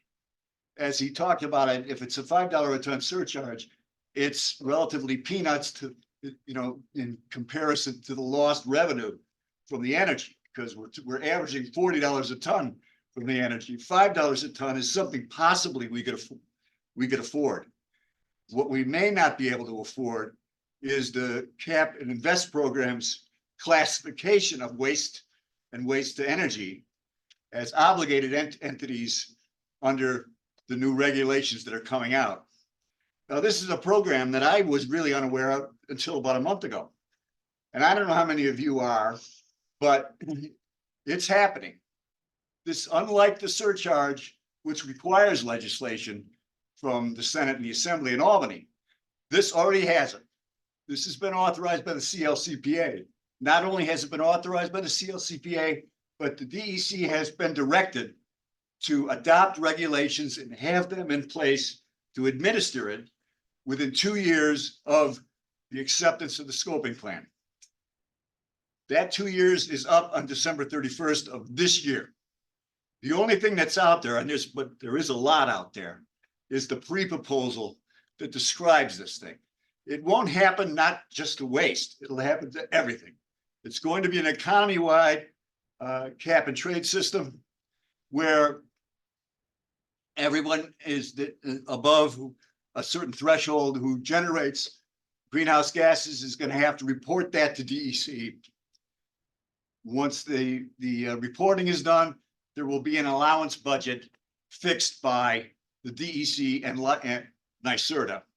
And then there will be auctions where generators who are obligated, and waste energy is currently listed as an obligated entity, will have to pay for a certain amount of dollars for each ton of CO2 or CO2 equivalent that they emit.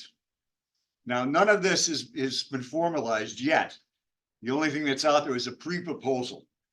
So, but there will be regulations proposed by DEC probably in the next couple of months. And then there will be a public comment period, and then there will be a response to those comments, and then there will be regulations in effect. The DEC has had a lot of deadlines to meet under the CLCPA since they started, but they have met every single one.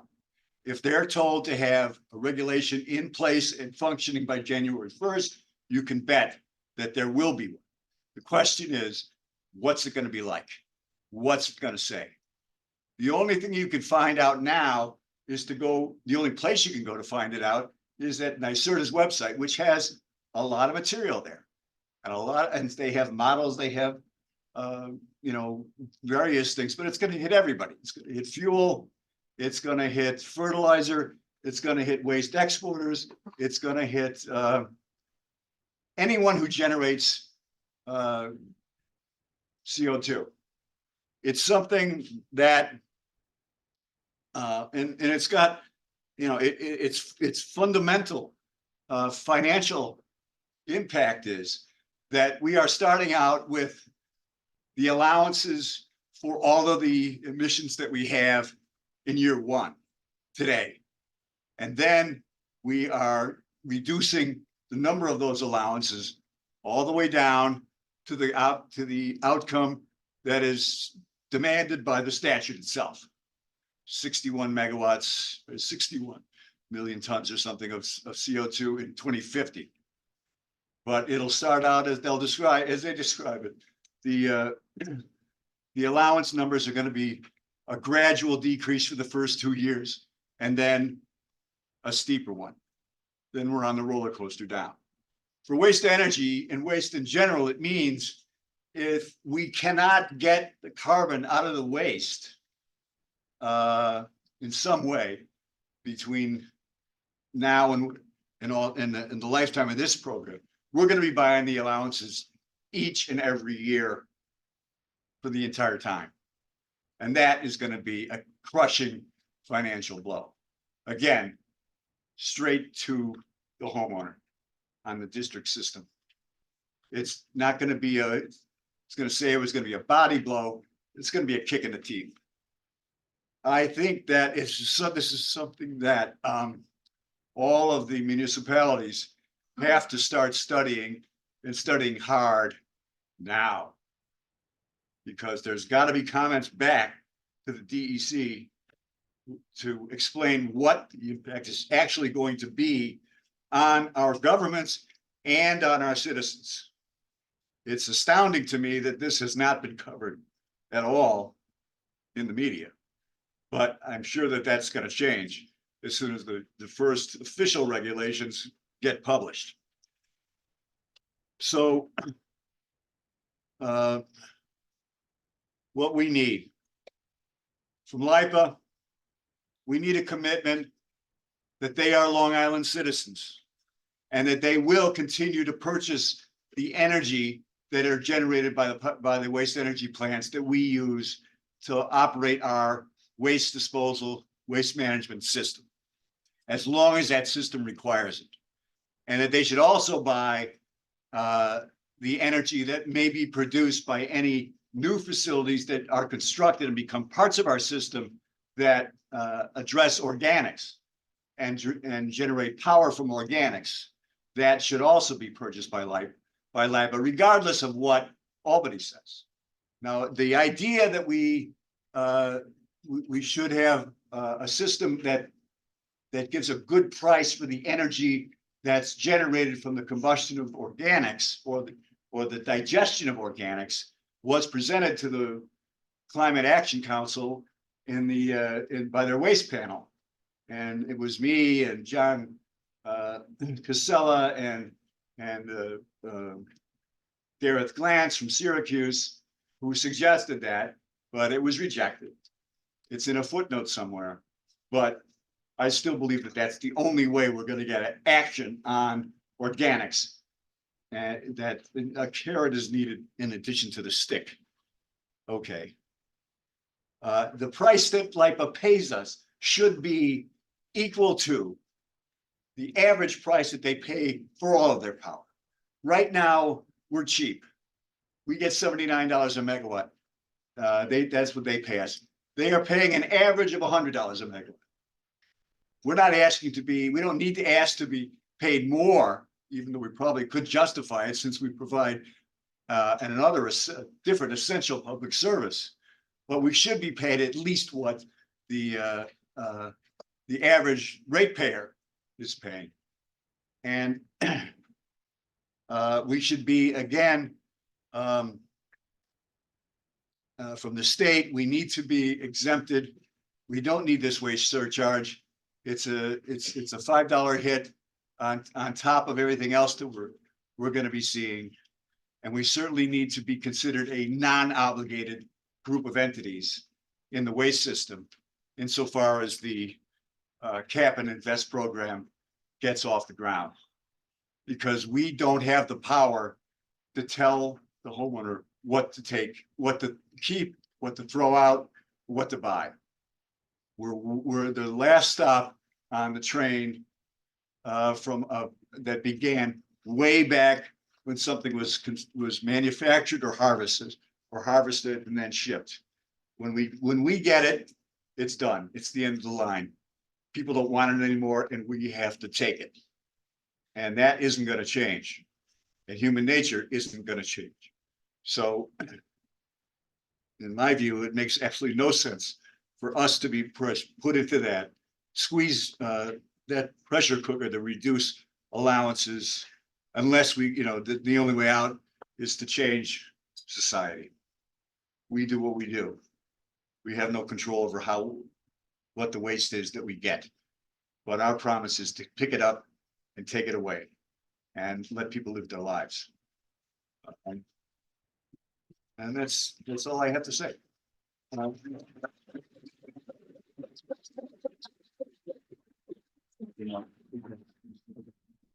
Oh, wait, one more thing. Before I leave, Marty and I have to apologize to you. I should have said, and probably Marty should have said too, that the preparation of the PowerPoint and the substance of Marty's talk on the surcharge was prepared by Pat Del Cole, who got hit with a bad virus at the beginning of the week, and she cannot even talk. So she could not be here, and this is our crude way of pinch hitting for her. And I hope you remember Pat if this carries any weight with your thinking about waste. Thank you. Can I do a PS? Sure. Just a quick PS. I don't govern Suffolk County alone. I have 18 colleagues in the legislature, which should they, and I think they will, appropriate, let me make an offer to the towns who want to do composting, which I think Christine might know a little bit about. We are prepared to pay half of any composting tumblr for anyone backs a yard in Suffolk County, for any town that is willing to go in half. That's one way of reducing some of the organics. So for those towns that would like to reach out to my office, I will talk to my colleagues in the legislature. We'll get an appropriation and we'll match the towns 50-50. So we're prepared to buy 1,000, 2,000 if necessary tumblers to help promote composting in this county.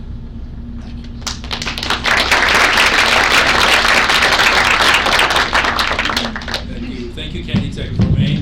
That's I'm sure an offer that's going to be accepted throughout the county. And thank you, Mike, for that great presentation, and also for mentioning Pat Del Cole. She's been a steady force in our planning and our efforts, and we managed to, I think, fill in very well. Again, we thank her for her work. So I know this part of the program has really gone over time, so I'm going to ask, should we have some time for questions and answers, or just move along to the next panel? Well, can I have a point of clarification, because you gave it to someone else, and I need some clarification on the presentation that I did send. And it is to County Executive Romaine. When you were the town executive supervisor, you said and sent a letter that to the STB that we should have our local say and local rule about what we want to see as our community. There is no mistake about it that these places that you're talking about, this environmental injustice is happening in the Black community. And take a look around here, what's missing from the picture.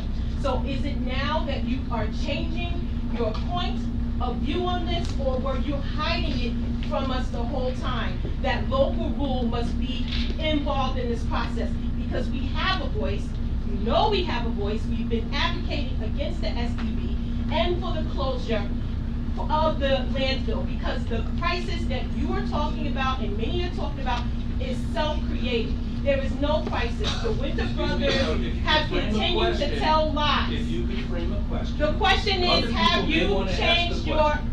the question is, have you changed? Walking up is not gonna intimidate me. I'm a I'm Black not woman, if you can't see, and I'm here for a reason, because it's happening. Yes, it is necessary, because it's in my community. Are you now changing your opinion that we don't have a local voice and you are instructing Winter Brothers to go directly to STB? Yes or no? The local community provides that voice. One of the processes that Winter Brothers have to go through is to submit an application to the STB, the standard, which is the federal agency. No, it's not. What is the letter that you issued? Can you tell me about the letter that you issued from the town? But you keep interrupting me, and you're walking up, and you're trying to intimidate me, and you won't let me finish. Because there No, are I'm other not people, crazy. Your and mama's out of- Out crazy. of courtesy, we should allow other questions. Well, let You me have answer had my your question. No, I have not. You tried to stop me from the beginning. County executive I have answered not. your question. County executive has not answered my question. And your question was, Are you now for Winter Brothers going to the STB? Previously, you sent a letter saying that you did not agree with that and we should have our local say in our town. I don't remember sending that letter. I will tell you that if you want to extend bail anywhere in the United States, you have to appear in front of the federal agency. So if they're interested in doing that, that's where they have to go. What about local rule? What about our local Thank you. voice? Do I have any other questions, please? Yes or no? Do we have our local voice? Let's take a break and then start our next session with the Q&A. That's what always happens. Thank In the you. Black community, Thank you that's very why much. all of these are in there. And you cannot deny that it is a methodology of environmental injustice and racism, and that where these places are put in the Black community. Until you address that, it will continue to look like a room like this, and people in my community and me where I live will die while you're talking about money in the bottom line. I'm paying for this landfill with my life. Thank you. You'll take a break now and we'll go to the next panel in 10 minutes or so? Yes. Thank you. All right, ladies and gentlemen, we're gonna go ahead and get started. If you want to continue the conversation, just step out into the hallway. In the meantime, we're gonna have our next panel come up, which is gonna talk about Long Island's waste management infrastructure. Okay, it's now my pleasure to introduce the next presenters today. The first presenter is gonna be Anthony Core with Omni Waste Recycling. Commissioner Marty Bellew from the town of Islip and the president of the Islip Resource Recovery Authority, John Cameron, the chairman of the Long Island Regional Planning Council, and also the executive principal of Cameron Engineering. I was just adding up the total number of years experience between you guys, and it's 120 years of experience that we have sitting at the table. So we appreciate you being here. Today, we're going to spend the next 45 minutes talking about solid waste, and specifically Long Island's waste management infrastructure. We're going to take a little bit of a historical view of that, talk about the current infrastructure, talk a little bit about life without the landfill, because it's important to remember Brookhaven is not the first municipality to ever close a landfill. Fact is, New York City closed the largest landfill in the United States several years ago, and Marty was involved in that. And then, of course, we're also going to talk about ways to better manage waste in the future. It should be. Okay. All right, the first thing to talk about is infrastructure itself, and it's a noun. It's the system of public works in a county, a state, or a region. Something that we need, something that we depend on. It could be buildings, it could be facilities, it could be personnel or equipment, but it's that system in place to manage solid waste, right? That is the waste that you and I generate, the 5.02 pounds that every person in this room, every person who lives in Suffolk County, every person who lives in Nassau County, that is the 14 million pounds that the executive talked about. 14 million pounds a day has to go someplace. And it has to go to an environmentally sound facility. It has to go to a cost-effective facility. So that infrastructure is important. Today, we're going to present a couple of questions to our panelists and get their perspective. And of course, we'll have time at the end of the presentation to address any questions. I think it is highly appropriate that we use the words of Thomas Sowell and think about this quote. It turns out that many of today's problems are a result of yesterday's solutions. And perhaps there's nothing more true than to talk about some of the solutions that this county, that Nassau County, that Long Island made back in the 1980s that we're having issues with today in terms of resources and places for waste to go to. We're going to talk about the first question that comes up, and Anthony, I'm going to pose this to you. If you could give us a little bit about the history of Long Island solid waste infrastructure, what's changed over time, what laws have impacted us, and then how some of those programs, services such as recycling, and I will note that it was your company who brought recycling to Long Island, curbside recycling. How did some of those services change over the years, and how did we get to the situation we're at today? I'll also ask you to use the microphone and hold it as close as you can so that everybody can hear. Thank you, Will. Thank you all for having me speak. I'm honored to be here. Well, your question is squarely put as to where we were, where we are now, and possibly what we're thinking about where we're going to be. So where we were, and a lot of this will resonate with everyone as to where Long Island was, how it progressed, where it went. There are going to be names that you may never have known about. There's going to be names that you do remember that's from the far past, the recent past, as we go through this 10-minute flight on the history of Long Island. Okay, so we're not going to start from the glacier period, but in telling you this, I will tell you that your pilot, me, is part of a company that claims its position as the oldest garbage company in the U.S., over 100 years old. A recycling division of that company that was recycling successfully during the war, World War II, and the other wars that followed.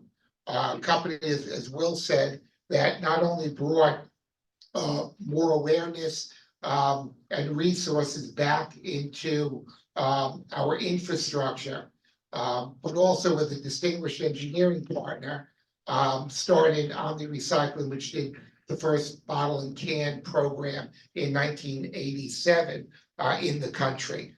John, do you remember who that engineering partner was? Yeah, the engineering partner was John Cameron.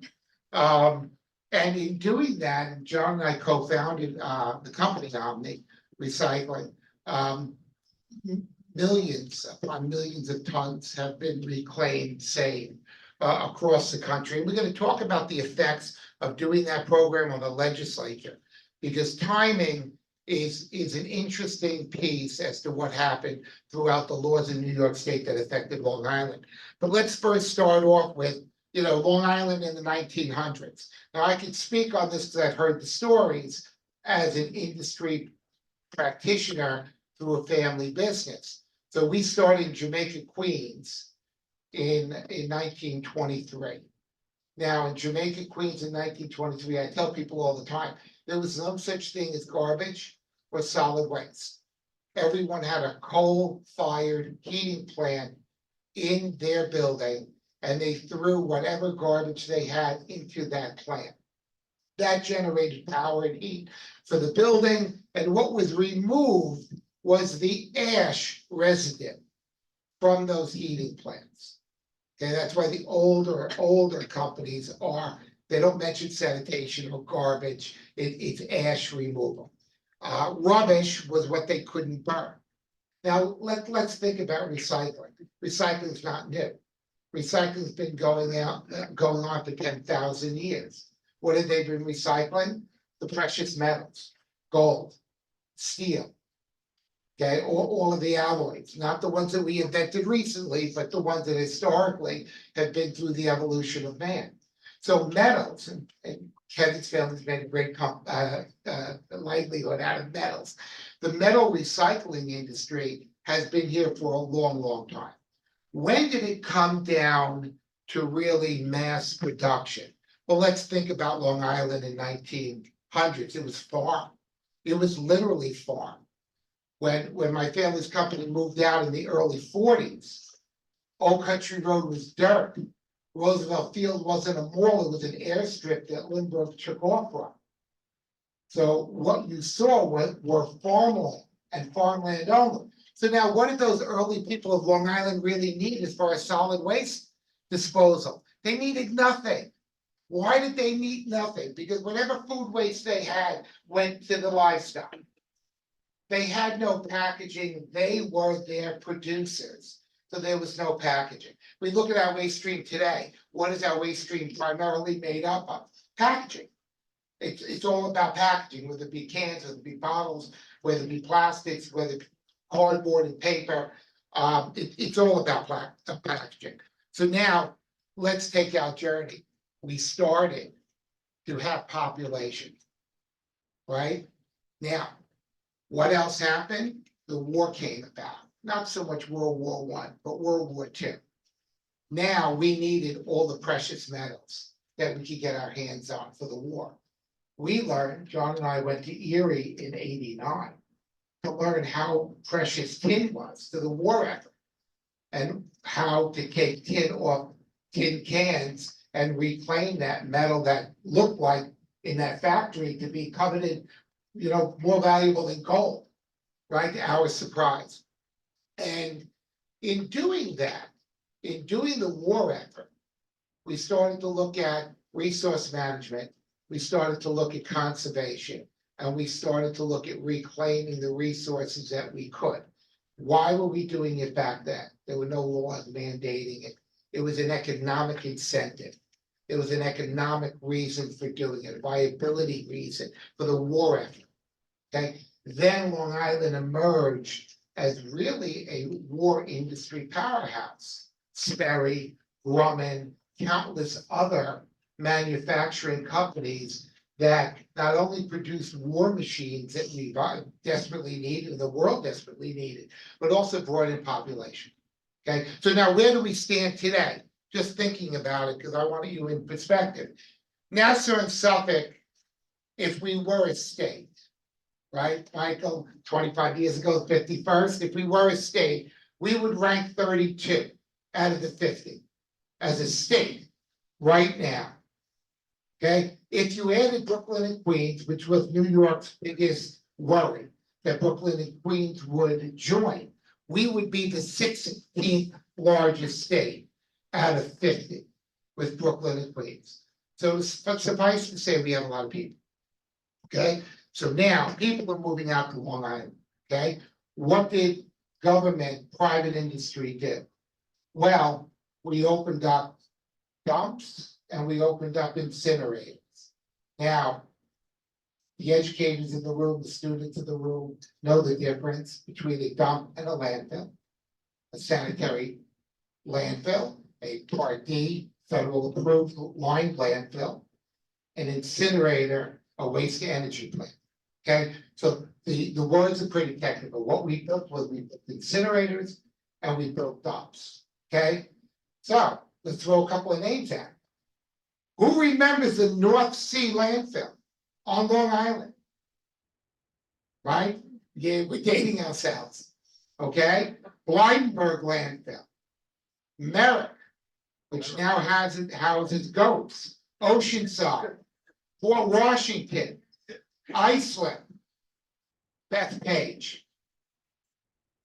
Okay, now, what about the failed incinerators? Well, Covanta has in Hempstead a wonderful waste to energy plant that, according to Mike Cahill, by the way, if you were scared by Mike Cahill's presentation, you should be. I was. Okay, I called up my real estate broker, I said, buy the house in South Carolina, we're moving tomorrow. Mike Cahill has made it very glim and dim. Thank you, Mike. Mike's still in the room? Okay, thank you, Mike. You're responsible for having me move away, okay? But before, and Mike showed, if you look at the statistics, that Covanta Westbury plant, town of Hempstead, probably the most efficient on waste generation and economics, right? That was not the first incinerator on that site. The first incinerator was built by Clausen. It actually was demolished by demolition on a Sunday morning. They blew up the plant only about 5 or 6 years into its construction. And American Refuel built what is now the Covanta plant. Okay, so really there were 2 plants in Hempstead that served, and one immediately was demolished. Now, we're going to talk about the law, we're going to talk about why, and this could be a college lecture for a couple of semesters. But what about the other failed incinerators? There were 2 in White Cove, not just 1. There was 1 in Long Beach. There were, and Ed's still in the room with Ed. Did Ed go? He left. Okay, so Ed talking about Suffolk is great. It's really a Long Island problem. It's as much a Nassau problem as a Suffolk problem, right? But when you look at Nassau with the emerging population push, because as it pushed the population in the 30s and the 40s and the 50s with Levittown and all the population, Suffolk was still quite rural. Nassau was the one that was really becoming not a bedroom community, but almost a city in itself. That's why Long Beach and Glen Cove, and mark my words, the village of Hempstead will get city designation probably soon. But when you had that push, you had villages. How many village incinerators were built? How many special sanitary districts incinerators were built? They almost littered Nassau County on these very inefficient, single-purpose facilities to burn the garbage. Okay, so when you look at the history, you're looking at a multitude of incinerators that failed, a multitude of small village and district incinerators that failed, and a multitude of dumps that weren't environmentally sound. Okay, so as Will said, right, our problems today with the solutions of the past. Well, the solutions of the past were done without a lot of forethought, okay? And using the technology that was available at the time, using a limited understanding of our environment is what caused the problems. Not realizing how we're all connected in the system, right, was really their failure, that understanding. Now, was that information available at the time? I don't know. It probably wasn't when you think about what we've discovered and what we've learned. But that's where we sit today. So now, I'm going to disagree with Mike Cahill. The incinerators can't take 60% of Long Island's waste. First of all, there's a curve on waste production. It peaks. So in the summertime, there's a whole lot more waste generated on Long Island. In the wintertime, there's a whole lot less waste generated on Long Island. And the incinerators take a steady diet. Well, they take what they can process. We'll talk about, that's another semester lecture, what they can process, how an incinerator operates. They take what they can process, everything else is left to the wind, okay?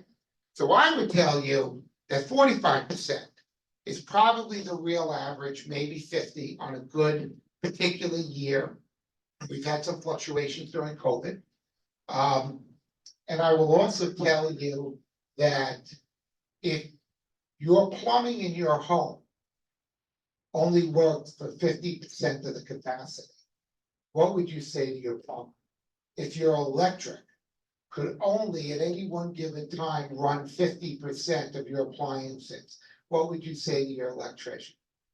Okay, let's be more important, solid waste, fire, police. If the police only showed up half the time, if the fire department were only able to control half the fires, wouldn't you think that's an epic failure of the system? I don't think, would anyone doubt that?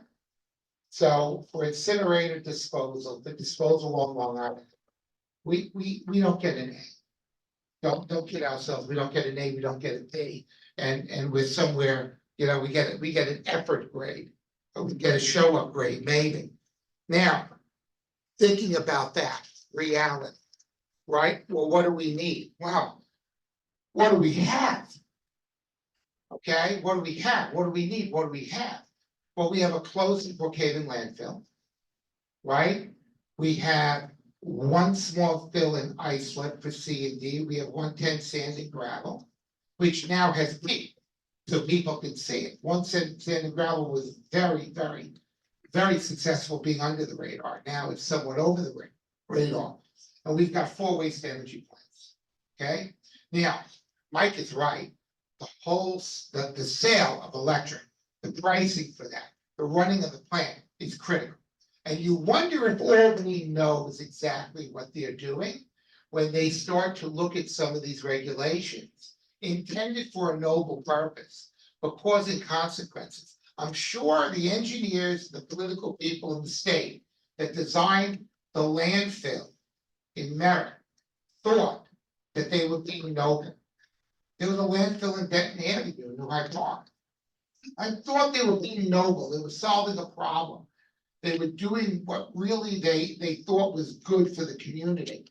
But it turned out for generations to follow, horrible results, horrible contamination, and didn't really solve the problem.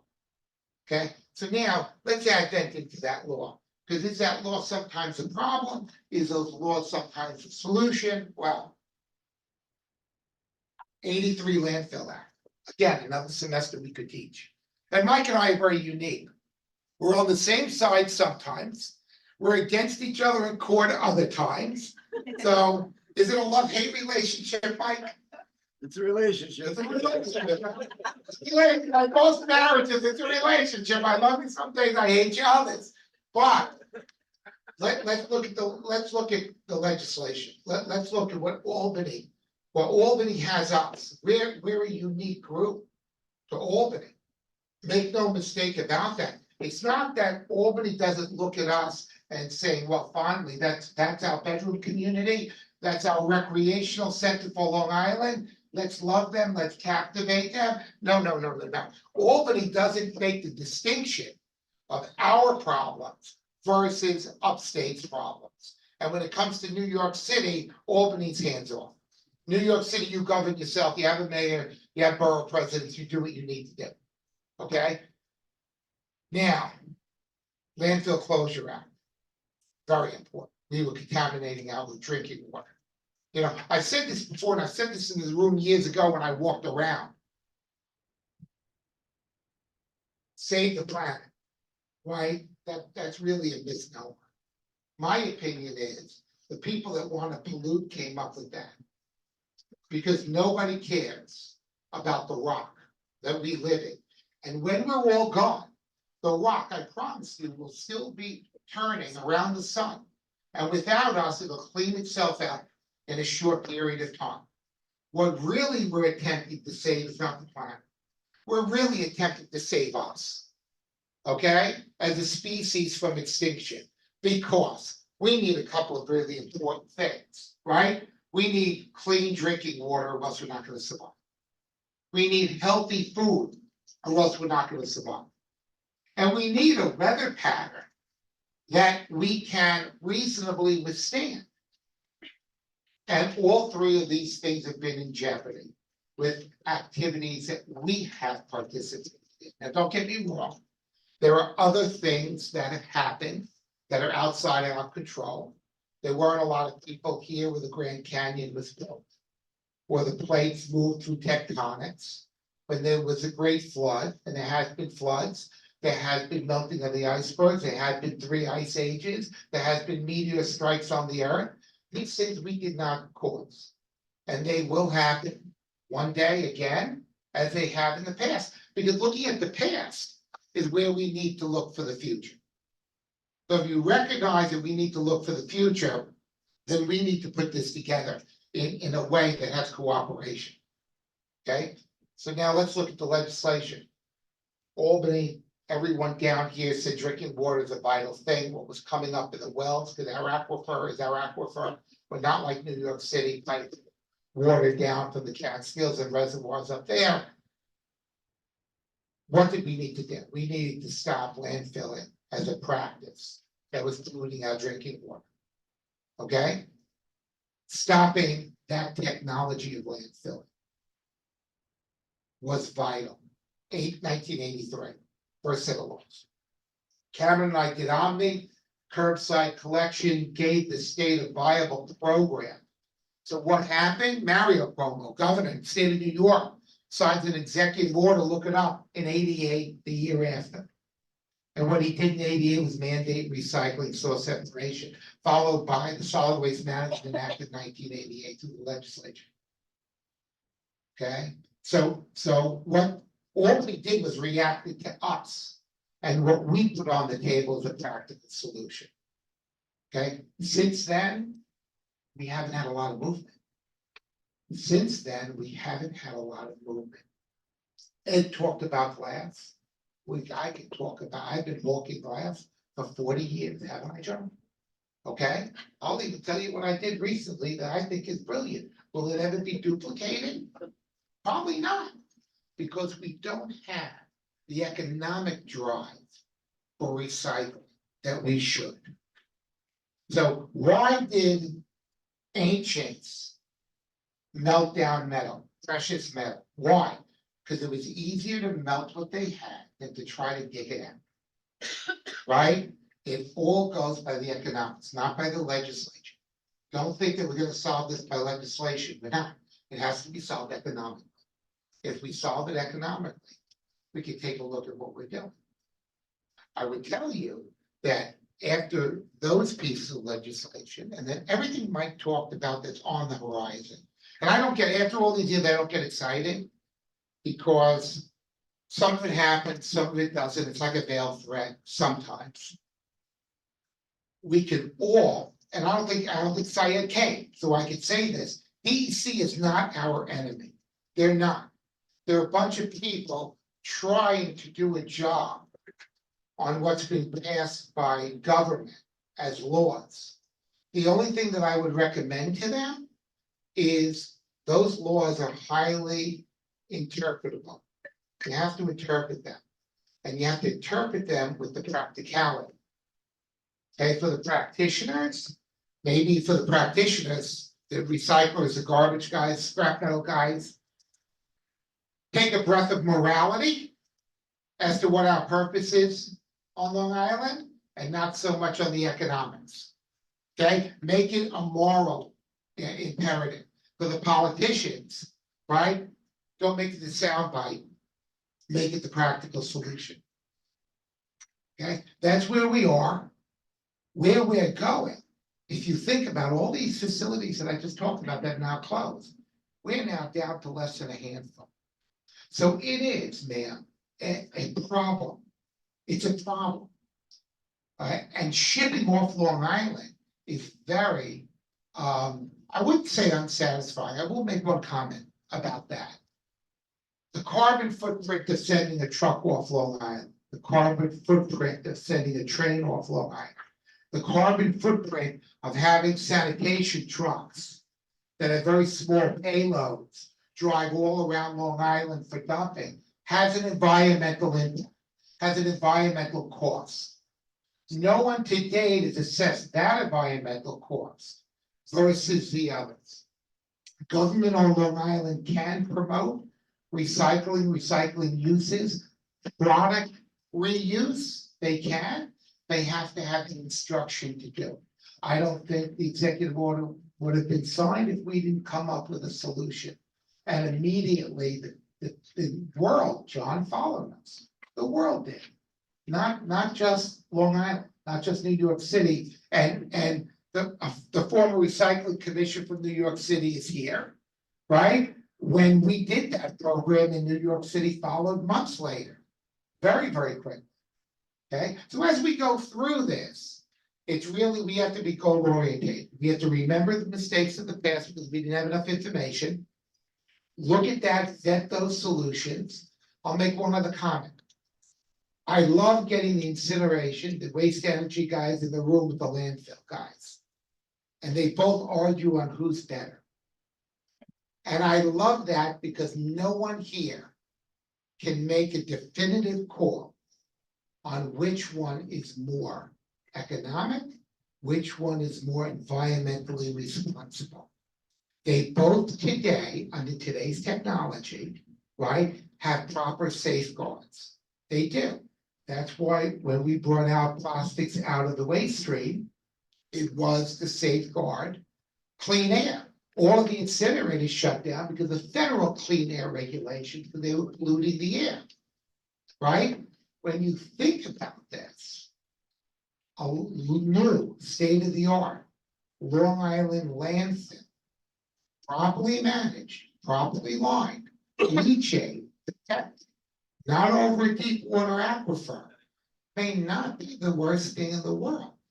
Now, it's not for me to say, but ultimately, our solution lies in being self-reliant and not continually shipping all this material off Long Island. The carbon footprint of the shipment is hurting the environment, not just ours, but also where we're sending it. Okay, thank you.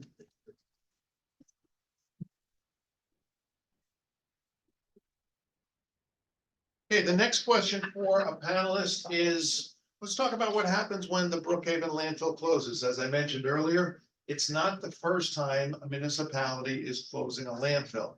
There's an impact, and Marty Bellew is going to tell us a little bit about what to expect in terms of costs, how Long Islanders will be impacted by that, and then we'll wrap it up with John Cameron talking about what we really need to do for the future. So, Marty. Well, stole it. Sorry. No worries. Okay, good afternoon. Just to give you a little background, I'm going to tell a story about landfills that were closed, what was the impact across New York City and what's across Long Island also, and what you can expect going forward with Brookhaven.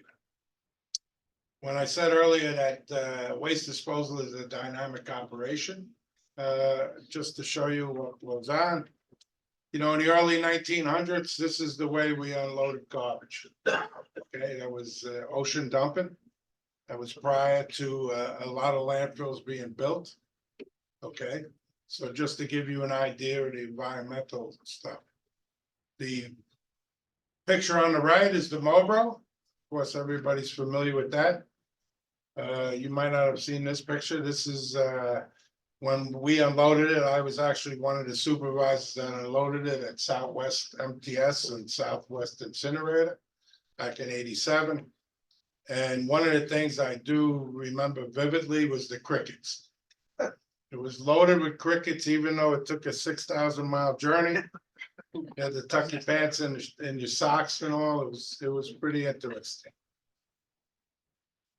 And of course, the material was burned at the Southwest Incinerator, and then it was transported out to Islip and disposed of at the landfill out there. That was the agreement to do it. This is a little chart that shows you New York City landfills.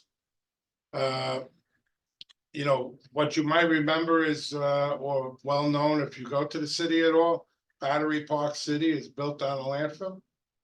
If you go over the Whitestone Bridge, I think it's Bally's Golf Course now, that's built on a landfill, Ferry Point Park. You have Marine Bay Golf Course that was built. You have, believe it or not, there was excavated material that was put on for the World's Fair with the Hemisphere. years ago. Just to give you an idea that, landfills have been here a long time. I'm sure maybe not out in Long Island, but across the United States, landfills will still be a viable means for solid waste to be disposed of. Here's a picture of Long Island. Believe it or not, that's all the landfills that were out here that I could track down over the years. You're left with essentially, once Brookhaven closes, you're left with just Blydenburg, which is in Islip, and you got 110 Sands. That's really what's left for C&D. There are no MSW landfills on Long Island. This is a picture, just Fresh Kills landfill, just to give you an idea. It was the largest in the world. I happen to be in charge of it. I was in charge of waste disposal and solid waste engineering for several years down in the city. I ended up closing the landfill. Now, lessons learned from closing landfills. Number one is, let's see, I'll name a few. I was responsible to close Edgemere landfill, Muldoon landfill, Victory landfill, Fountain Avenue landfill in Brooklyn, which is a state park now. And of course, Fresh Kills. So I'm a little familiar with landfill closures and what happens and how you go about it. There's two ways to close a landfill. One is a function of engineering, which is actually the preferred way. So you have what's called grading plans, the design of the landfill. You bring it up to grade with the stormwater runoff and all of that. And then you close it and cap it in the end.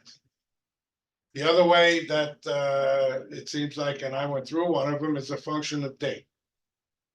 Okay, so now what happens is, for instance, in 1996, I sent a truckload of engineering material up to the state, Albany. And that was to finalize the permit for the Fresh Kills landfill to keep it open until 2018. Probably about a month or 2 months later, I was watching the news at 6 o'clock and I saw Mayor Giuliani and Governor Pataki announce that Fresh Kills would close in 2001. So it was a political closure. They just closed it. So we had to scramble. I mean, that's an MSW landfill. We had to scramble to export the waste out of the city because there was political ramifications on how you would close it. For instance, just so you know, I mean, no borough, you cannot put waste into another borough, because what was felt is Staten Island took the burden of New York City for many, many years. So for instance, at that time, you didn't have the capacity in Queens for solid waste at transfer stations. Even though you have to drive through the Bronx to get out of the city, you could not dispose or go to a transfer station in the Bronx. Each borough was responsible for their own waste, and that's how it was kind of set up. One of the other things that we learned over the years is, when you close the landfill, you got 30 years of monitoring, but then what do you do with the landfill? So what we came up with for Fresh Kills, we did an international design competition. Okay, so what would Fresh Kills look like, in the future, and how would the community, benefit from the closure? Since Fresh Kills is that large, there was 3,000 acres. You might see, you might read that it's 2,200 acres. No, it's 3,000. And there are areas that are not being landfilled or never had landfill on it. So, it was worked with the Municipal Art Society, Department of Consumer Affairs, and Department of Parks. This competition went out, a vendor won it. They won a $50,000 prize for the competition and what we picked.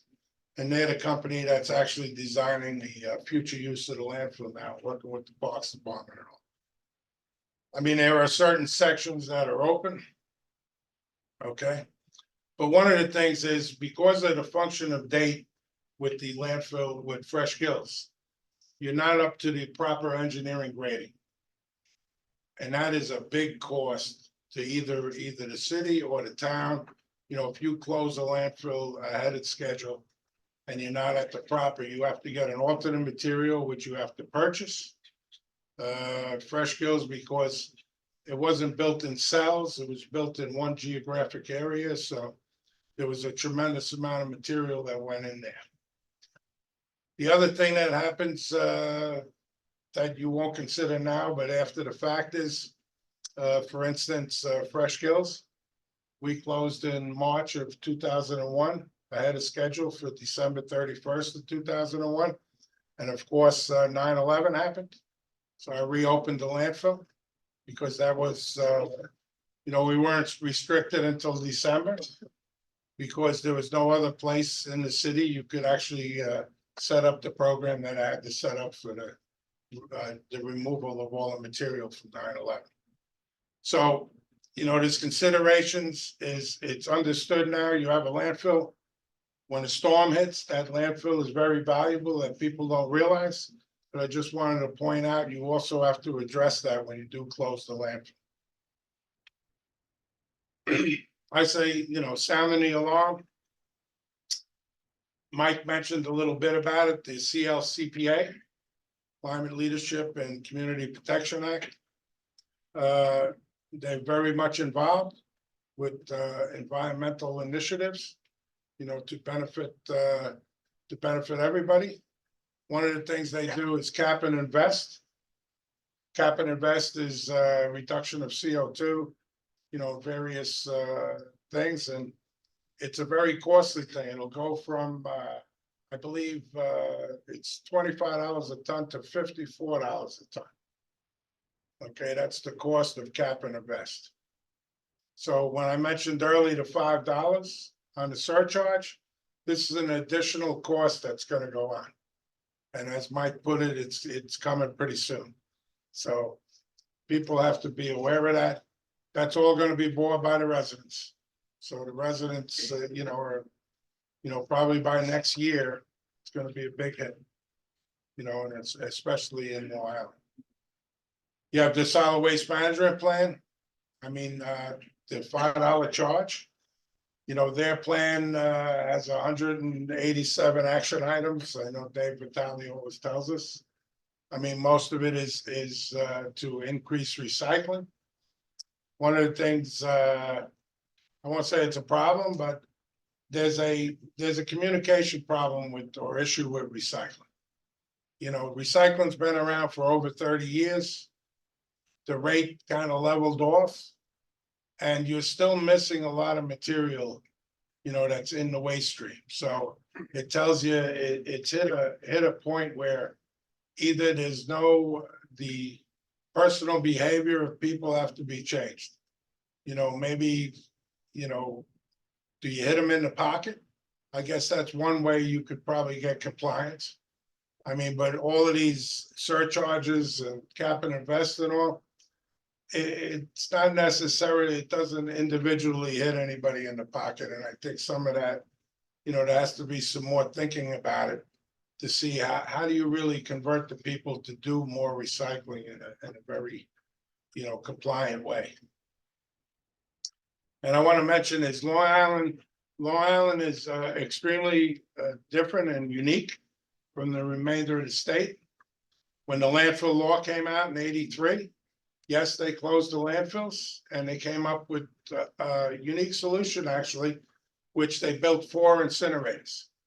So they kept the waste on the island and they were self-sustaining, okay? And they didn't have to travel off. I mean, I can tell you that when we closed Fresh Gills, we did it in phases. Like, for instance, the Bronx, that was the first area that we kind of changed and had that go out by rail.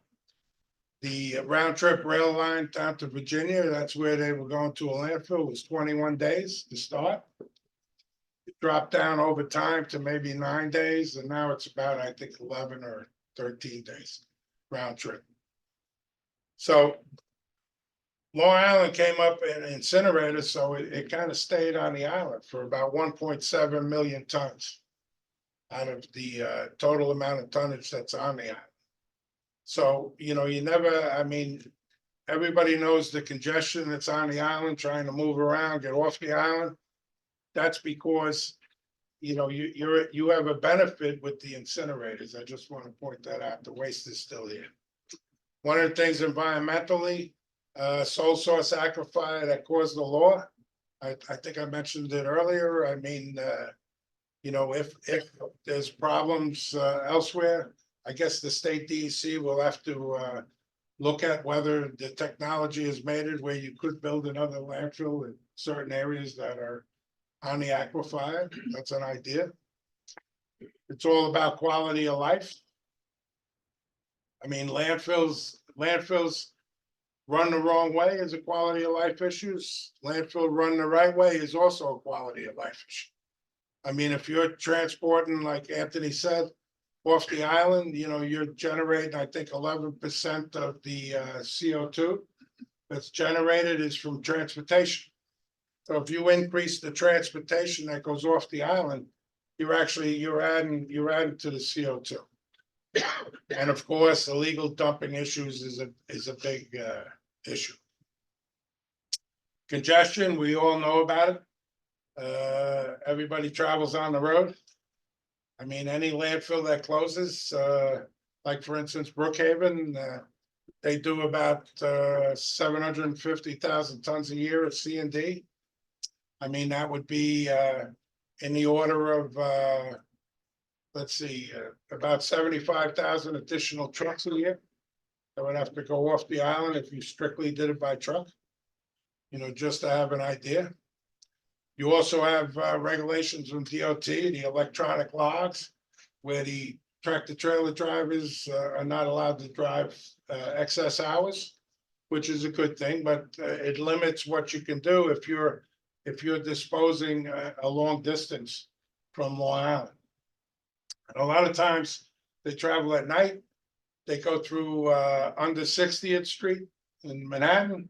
There'll be congestion pricing coming with the trucks. That'll be another cost that, you know, everybody, you know, it just gets more back on the town and the residents. That's really what happens. You have the rail. I mean, I set up the rail access for New York City. You have two particular areas in New York City, two rail yards. You have Fresh Pond in Queens. You have Oak Point in the Bronx. That's where kind of the trains go by. I don't think everybody realizes, but a train with waste that's leaving Long Island has to travel through New York City and up to Selkirk, which is by Albany, before it crosses the Hudson. Okay, then once it gets across the Hudson, it can go up and down to the various landfills. That's why the round trip train rail time is high. But that's the only way, because the Cross Harbor is not open, and it doesn't look like it'll ever open in Brooklyn there. That would have been another access, but that doesn't look like it will. So time of travel is it. C&D, you don't need a closed container. So that's one thing, but if the incinerators ever close, you need them in a closed container. We, for New York, we built special containers, you know, so they could probably use that, but it's a big cost. And, you know, New York City is a little different than towns out here. The towns feel it a little more with the residents. New York City is just absorbed in the taxes. So, you know, there's no hit on the homes or anything in New York. It's a little different. It's a bigger challenge. One of the major things that I think is regional recycling outlets. I think Anthony mentioned on it a little bit. You know, you try to recycle all of this material and different commodities within the waste stream, and you don't have an outlet for it. So that poses a big problem. And you know, it's very costly, you know, if you got to throw it back in the waste stream. I mean, it's just a little crazy actually, but you know, I remember back in '89, you know, when glass started, there was plenty of outlets. You had glass fault, you put it in the asphalt. And as a matter of fact, I remember one day, one of the guys in the district, he loaded the salt spreader with the wrong pile, which was a glass pile, and it was all over Brooklyn one day, but it was in the news, but we got through it, you know. One of the other things is, like I said, waste to energy, you know, we process 1.6 million tons a year. at the 4 plants that are out in Long Island. I mean, but they're all old. I mean, Mike mentioned that they're all, in '89. I mean, alternate technology has to be thought about. The state should have a push on that, just in case there is something out there that we're not aware about. You have composting and food waste, but it's very slow in building these facilities and getting your permit from the state. I mean, that's an issue. I know, Ed Romaine has his own discussions with DEC, but they're doing their job, DEC, but it just takes a long time. You don't turn it over overnight and build a facility and start work that you do need, So that's one of the issues. And of course, everybody knows lithium batteries are a big issue now. And lithium batteries, with the fires, they ignite with water. It's a problem. And, that's going to be addressed, I guess, in the next year or so, because now you're seeing more and more of it, the effect of it. There's only 2 C&D landfills left on Long Island once Brookhaven closes. And once it does close, the issues that we have to think about is illegal dumping, of course, and we have to think about a revenue decrease. I think Ed Romaine mentioned it. Brookhaven, I think part of their budget was the tipping fee that they received from the C&D deliveries. So that's going to be another hit, I guess, on the residents. I'm not sure how Brookhaven does it. I know we look at that in Islip, and all of this affects everybody. It's it's a thing that has to be considered when you do close a landfill. What's the value of that landfill? Most of the time, it's just MSW, it's just a cost. You have to do what's called debt service over 30 years. You have to set that all up in the budget. This way you have all the costs taken care of once it does close.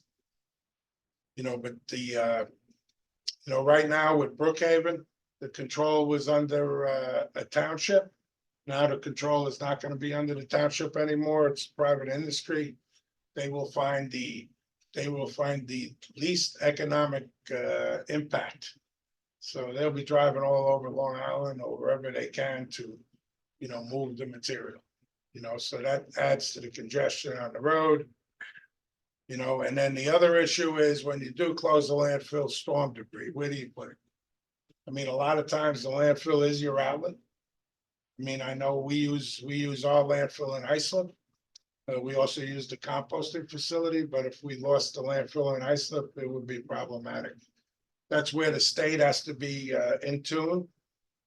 Normally what you do is you submit to the state alternate sites or temporary sites. Those sites will not be that temporary anymore once you close the landfill, because, typically what happens is you try to clean up an area of your town, as fast as it can to get back to normal operations. So you have a satellite site, you put the material.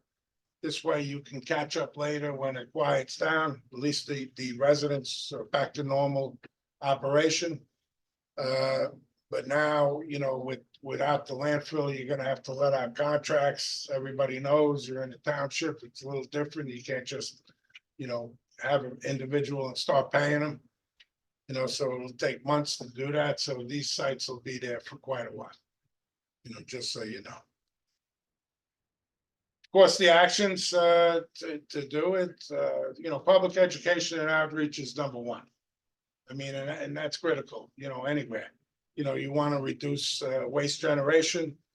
There should be a big push on reuse of materials and recycling.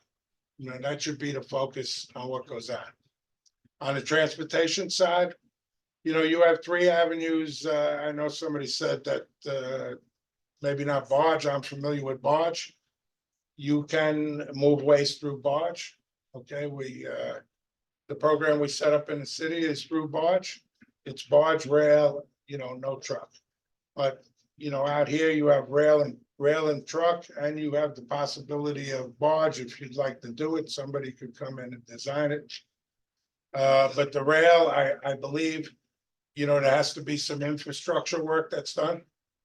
The rail can only travel with that commodity, I'll call it a commodity solid waste on the certain hours in the middle of the night. So there is a little limitation. Just to give you an idea, like Oak Point Yard, I think last year, there was like a rainstorm in the city or out in Long Island too, and they were actually underwater for 5 days. So now if you're underwater 5 days, you better have a tremendous amount of capacity in your facility before you send it. And then it's not only the 5 days, it could be a 15 or 18-day turnaround for that waste once they open up. So there's a lot of issues. It's not as easy as everybody thinks with the, it sounds good with the rail, but I think you should keep enough alternative modes of transportation available. You have I think Mike mentioned, or somebody did, about the drivers for the tractor trailer. You just can't snap your fingers. You need drivers tomorrow. It's not gonna happen. You don't have it. So you really need to keep a little balance between the rail and the truck to actually have a robust, movement of material. And of course, infrastructure, on-island options for disposal, recycle, and reuse. Maybe you can entice a manufacturing company to come in and take the the recycled glass, the glass from you, and make a product out of it. I think one of the things that's missing, and I'm trying to make a videotape of it, is, when you put your recycling out, everybody, has that word, it's recycled, but they really don't know what it makes.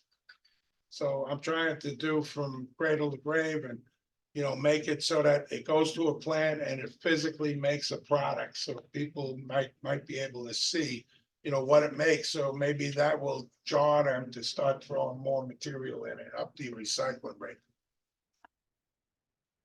So, the summary of all of it is, when you close the landfill, which is Brookhaven, number one is, hopefully you're up to grade, because that's additional costs. The illegal dumping. I mean, I'm sure we should probably put a little cameras around or a smart system just to kind of be ready for it in certain areas. So you don't have a real huge problem. You need to do some infrastructure work with the transportation. I'm sure, the state will tell you that there's enough capacity out there with the transfer stations. But, you always need redundancy for solid waste. I mean, I always found, I hate to say it, I know at Fresh Skills, we always said it's simple and stupid. That's the way to go. Because, the more technological you get, the breakdowns are more and the downtime is more. And quality of life is a critical thing, and that all plays back with illegal dumping and all. So, as long as everything is done right, I mean, the landfills run, it's following the environmental code, regulations, that's okay. And renewable energy, I know Mike mentioned it. One of the things we don't know what's gonna happen is you have 4 incinerators in Long Island. On the federal level, electricity from waste is renewable, but on the state level in New York, there's about, I guess, 28 states that, consider it renewable. New York is not one of them. So it's not a renewable energy. In 2035, I think it is, that I think 85% of the electric that's gonna be, used in New York City has to be renewable. This will all play into what's gonna go on with the incinerator. So I think that's part of the thing why LIPA doesn't do a PPA, a purchase power agreement, because they're a little concerned what's gonna go on going forward. But these are the issues with closing a landfill, and I'm sure Christina won't have any problem. Well, okay. Thank you.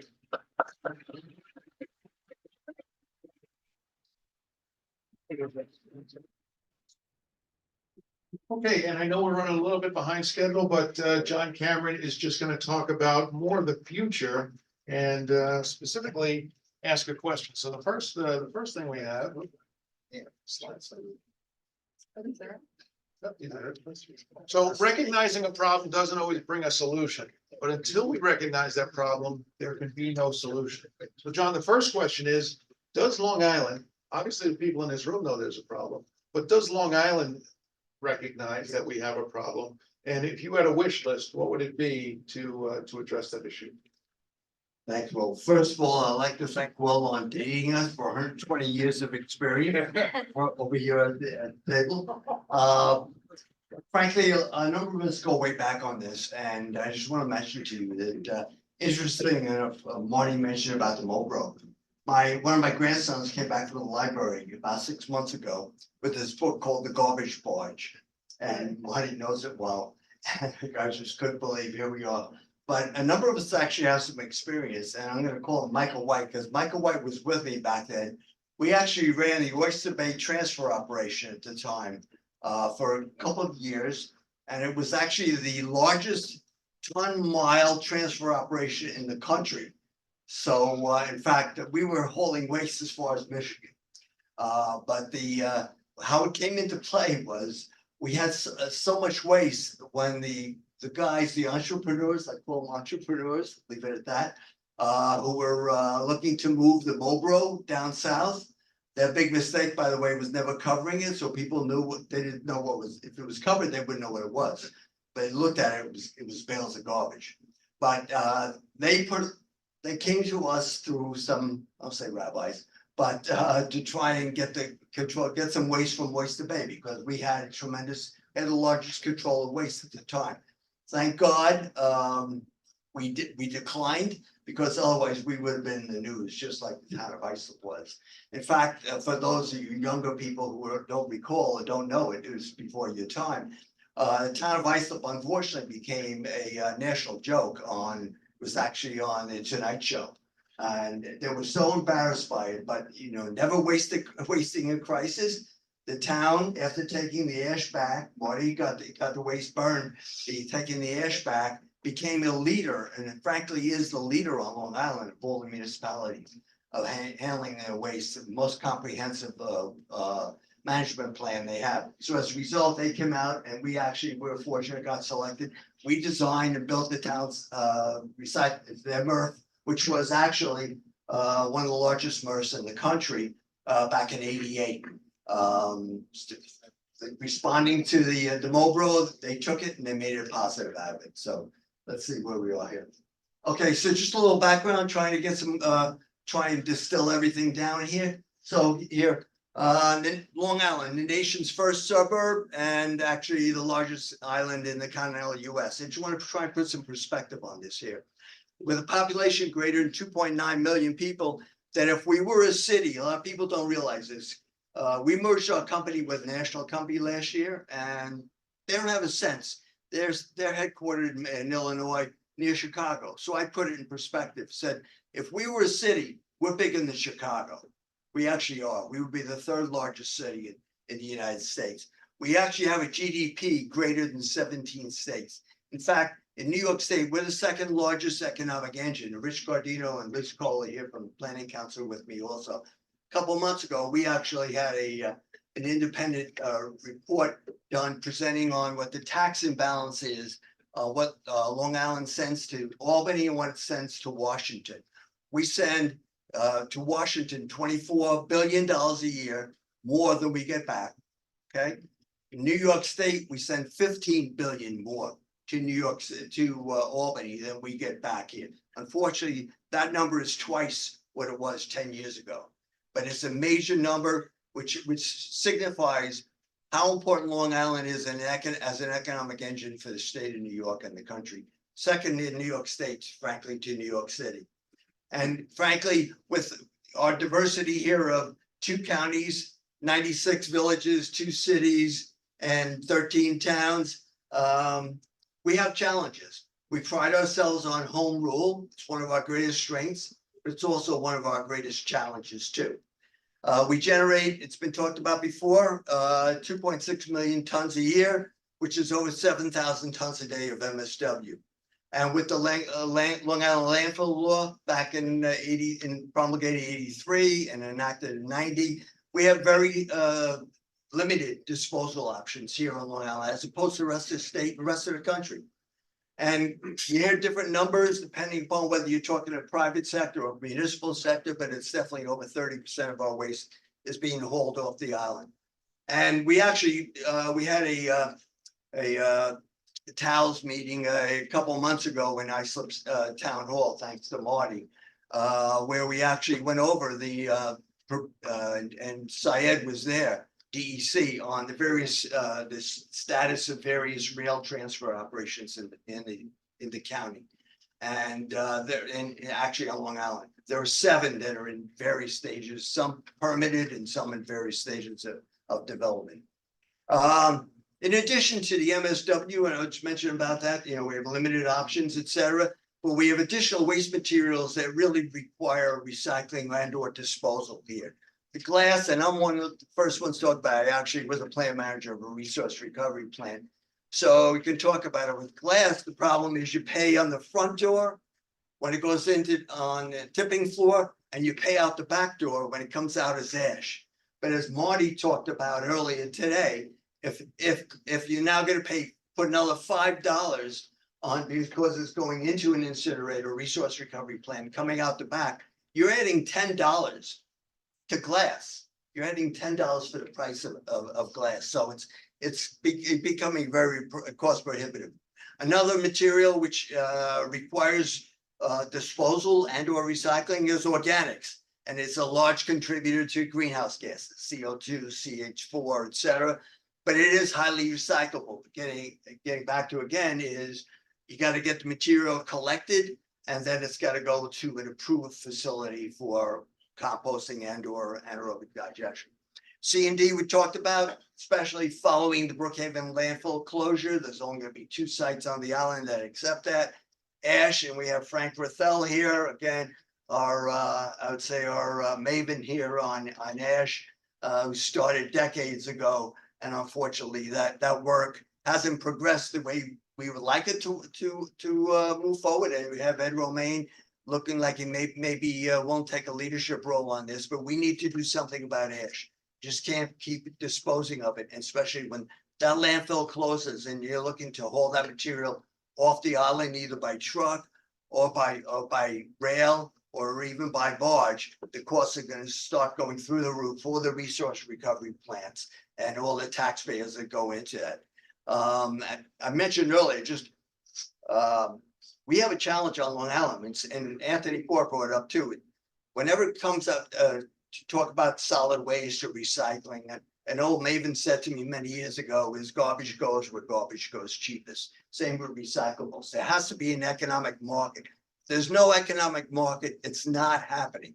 You can make, the prettiest materials or products out of recycled materials, but if it's not cost effective, it's not happening.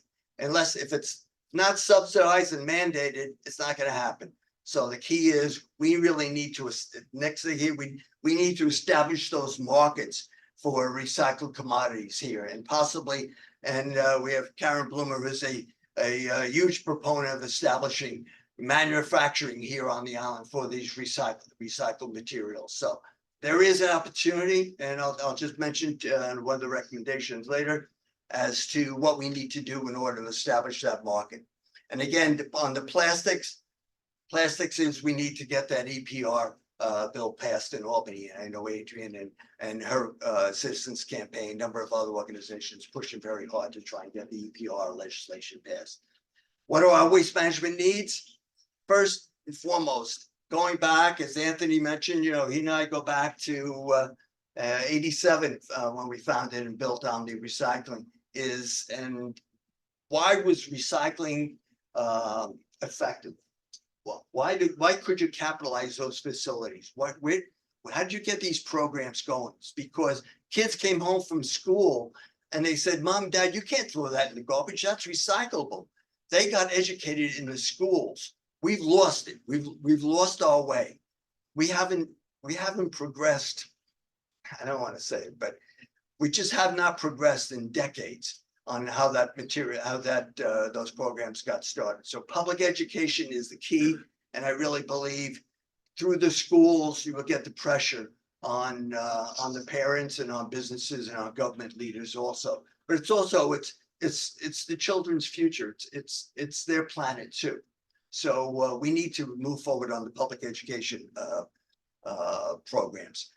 Municipalities, this is an important one where the county executive and a number of other leaders have said, you know, what can we do? You know, in particular, could say, you know, it's been talked about is that on Long Island here, waste is managed in the towns and in the villages, not in the counties. So what can the counties do? The counties can not only provide bully pulpit and leadership, but what they can do is they can mandate a certain percentage of contracts, whether they be goods or construction contracts, a certain percentage of the dollar amount of that contract has to go for recycled materials. We know it. Anthony knows very well, Bruce, and how much glass material you have over there, and other MRFs do too, is that, but you need to have somebody, you need a market. But if the county requires, for example, in construction contracts, that you have to include a certain percentage of recycled materials, you'll get that in drainage materials, on your highway construction, you'll get it in plenty of different contracts, as well as also on your goods purchasing. But the county can provide that leadership, and I'd like to talk to County Executive Romaine about this. And I think if the county takes the lead, he can have the towns follow. And I think we can create our own market here on Long Island, okay? Next is we need to establish some uniformity in these LPU recycling programs. You go town to town, people say, oh, you know, you talk with friends, and what do you recycle? Oh, I don't recycle, that's not recyclable. What do you do? Oh, we don't do that, we throw it out. There's no uniformity. So without the uniformity, there's no certainty for a private vendor to come in here and to build a facility to get it operational and could be cost effective. Okay, the reason resource recovery plants got built, and Mike Cahill, one of the leaders who won a Supreme Court battle on that, is it's got to be put or pay, not put and pay. So it has to be a critical mass that's going to guarantee that the capital is going to be paid for as well as the operating costs. So it's necessary that we get these LPUs, you know, all the planning units established and working together. We also need to develop, as I mentioned, these recyclables markets and manufacturing facilities here on Long Island. Doesn't help if they're upstate, because we're just hauling the material up there again. Greenhouse gases, jamming up traffic on the LIA, costs going through the roof, etc. So we need to establish that here and to grow our own economy here on the island. We also need to augment our on-island disposal capacity. You look at it, Marty talks, we got 4 resource recovery plants, okay? They're limited in capacity. Has anybody got the potential to expand?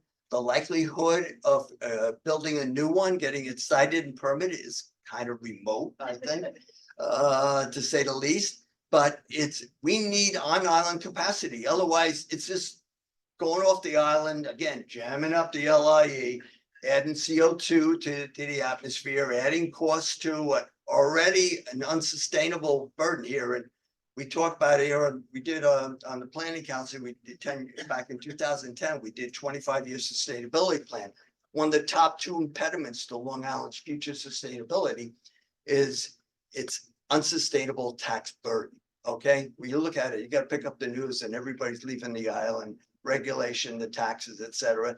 Anything we do here, if we're not doing efficiently, it's just adding to our tax burden. So as a result, we're just adding to the cost. We add to the cost, driving more people off the island. And with them, they're taking their income and they're taking our GDP with them also, okay? Next, we need to get that cooperation between the towns and the LPUs is expanding IMAs. You have a couple of them on the island here. You talk about Southold coming into Babylon. Islip's got some IMAs. Smithtown and Huntington are working on, but there's other opportunities there to do that. And government can actually serve in creating the market by entering into these IMAs, whether they're municipalities. Again, and then on these here, developing an island-wide glass and food waste recycling and reuse programs. Those are two that really, and they're in the waste stream that are highly recyclable, the glass, but you gotta get into uniform programs on how it's being collected. And, you know, one thing people don't realize is just because I bring the deposit and the deposit bill, you bring bottles back to the supermarket, if they're not separating it according to color, it's not being recycled. I just tell you, they're collecting their vig on it and you got your deposit, but it's not being recycled. So we want this recycled material being recycled. It should be part of the law. And we should also make sure that the economics are gonna work also, okay? So lastly, I just want to say, remember some of these adages here, you know, think globally and acting locally. I mean, environmental movement, it still applies today, unfortunately, and also reduce, reuse, and recycle. But what happened? So frankly, in the since the 80s, okay, and then 80s and 90s is we've lost our way. And so as a result, we haven't really accelerated our environmental awareness. We talk about Long Island is probably one of the largest generators of solid waste per person in the country. It's like, you know, when we talk about people and you look at it and see, whenever there's an environmental bond act that's put forth in the state, Long Island always votes strongly for it. So we talk the talk, but are we willing to walk the walk? And the key is we're going to have to start, I think, implementing, doing more than just talking about this too. So again, closing, we need to all come together, depends upon, doesn't matter, you know, where you come from, whether you're a hauler, a manufacturer, a government official, civic leader, environmental leader, whatever it is, we need to come together because again, we're Long Island and we're one. So that's all, let's move forward. Okay, thank you.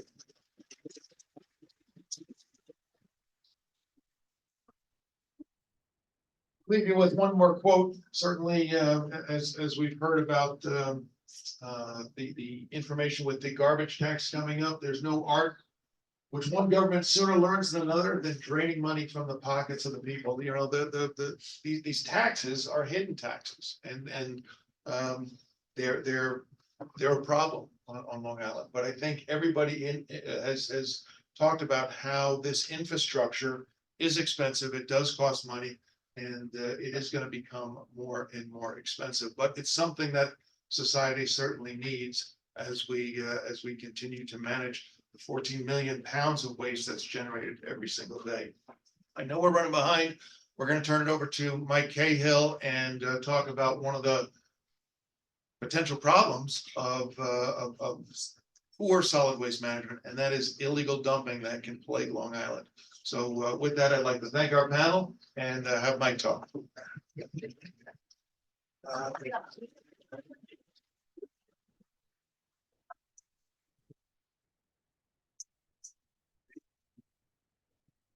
Thanks, Will, but it's not me. I'm not going to be the speaker. I am here to introduce our next speaker, who is Mr. Jed Painter, who is the General Counsel. He serves as his title of the General Counsel for the Suffolk County District Attorney's Office.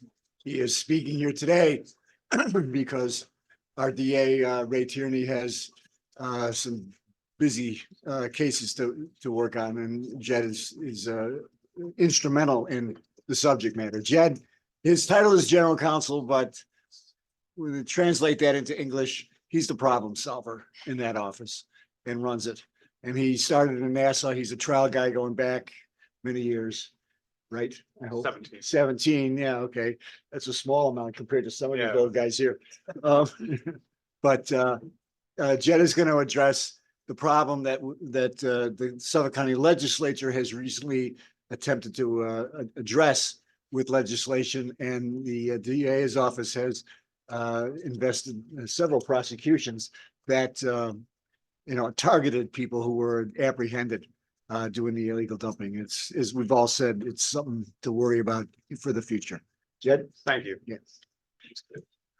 I apologize. Take 1 second. I know we're skipping the break, where I was gonna try to get myself set up here. But and I'm the last guy before lunch, so I'm well. Questions after Jed too. We'll do that. Yep. All right.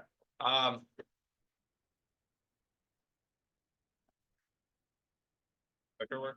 Yes. Okay. I'm usually a pretty loud presenter, so hopefully y'all can hear me. Well, thank you also for removing that.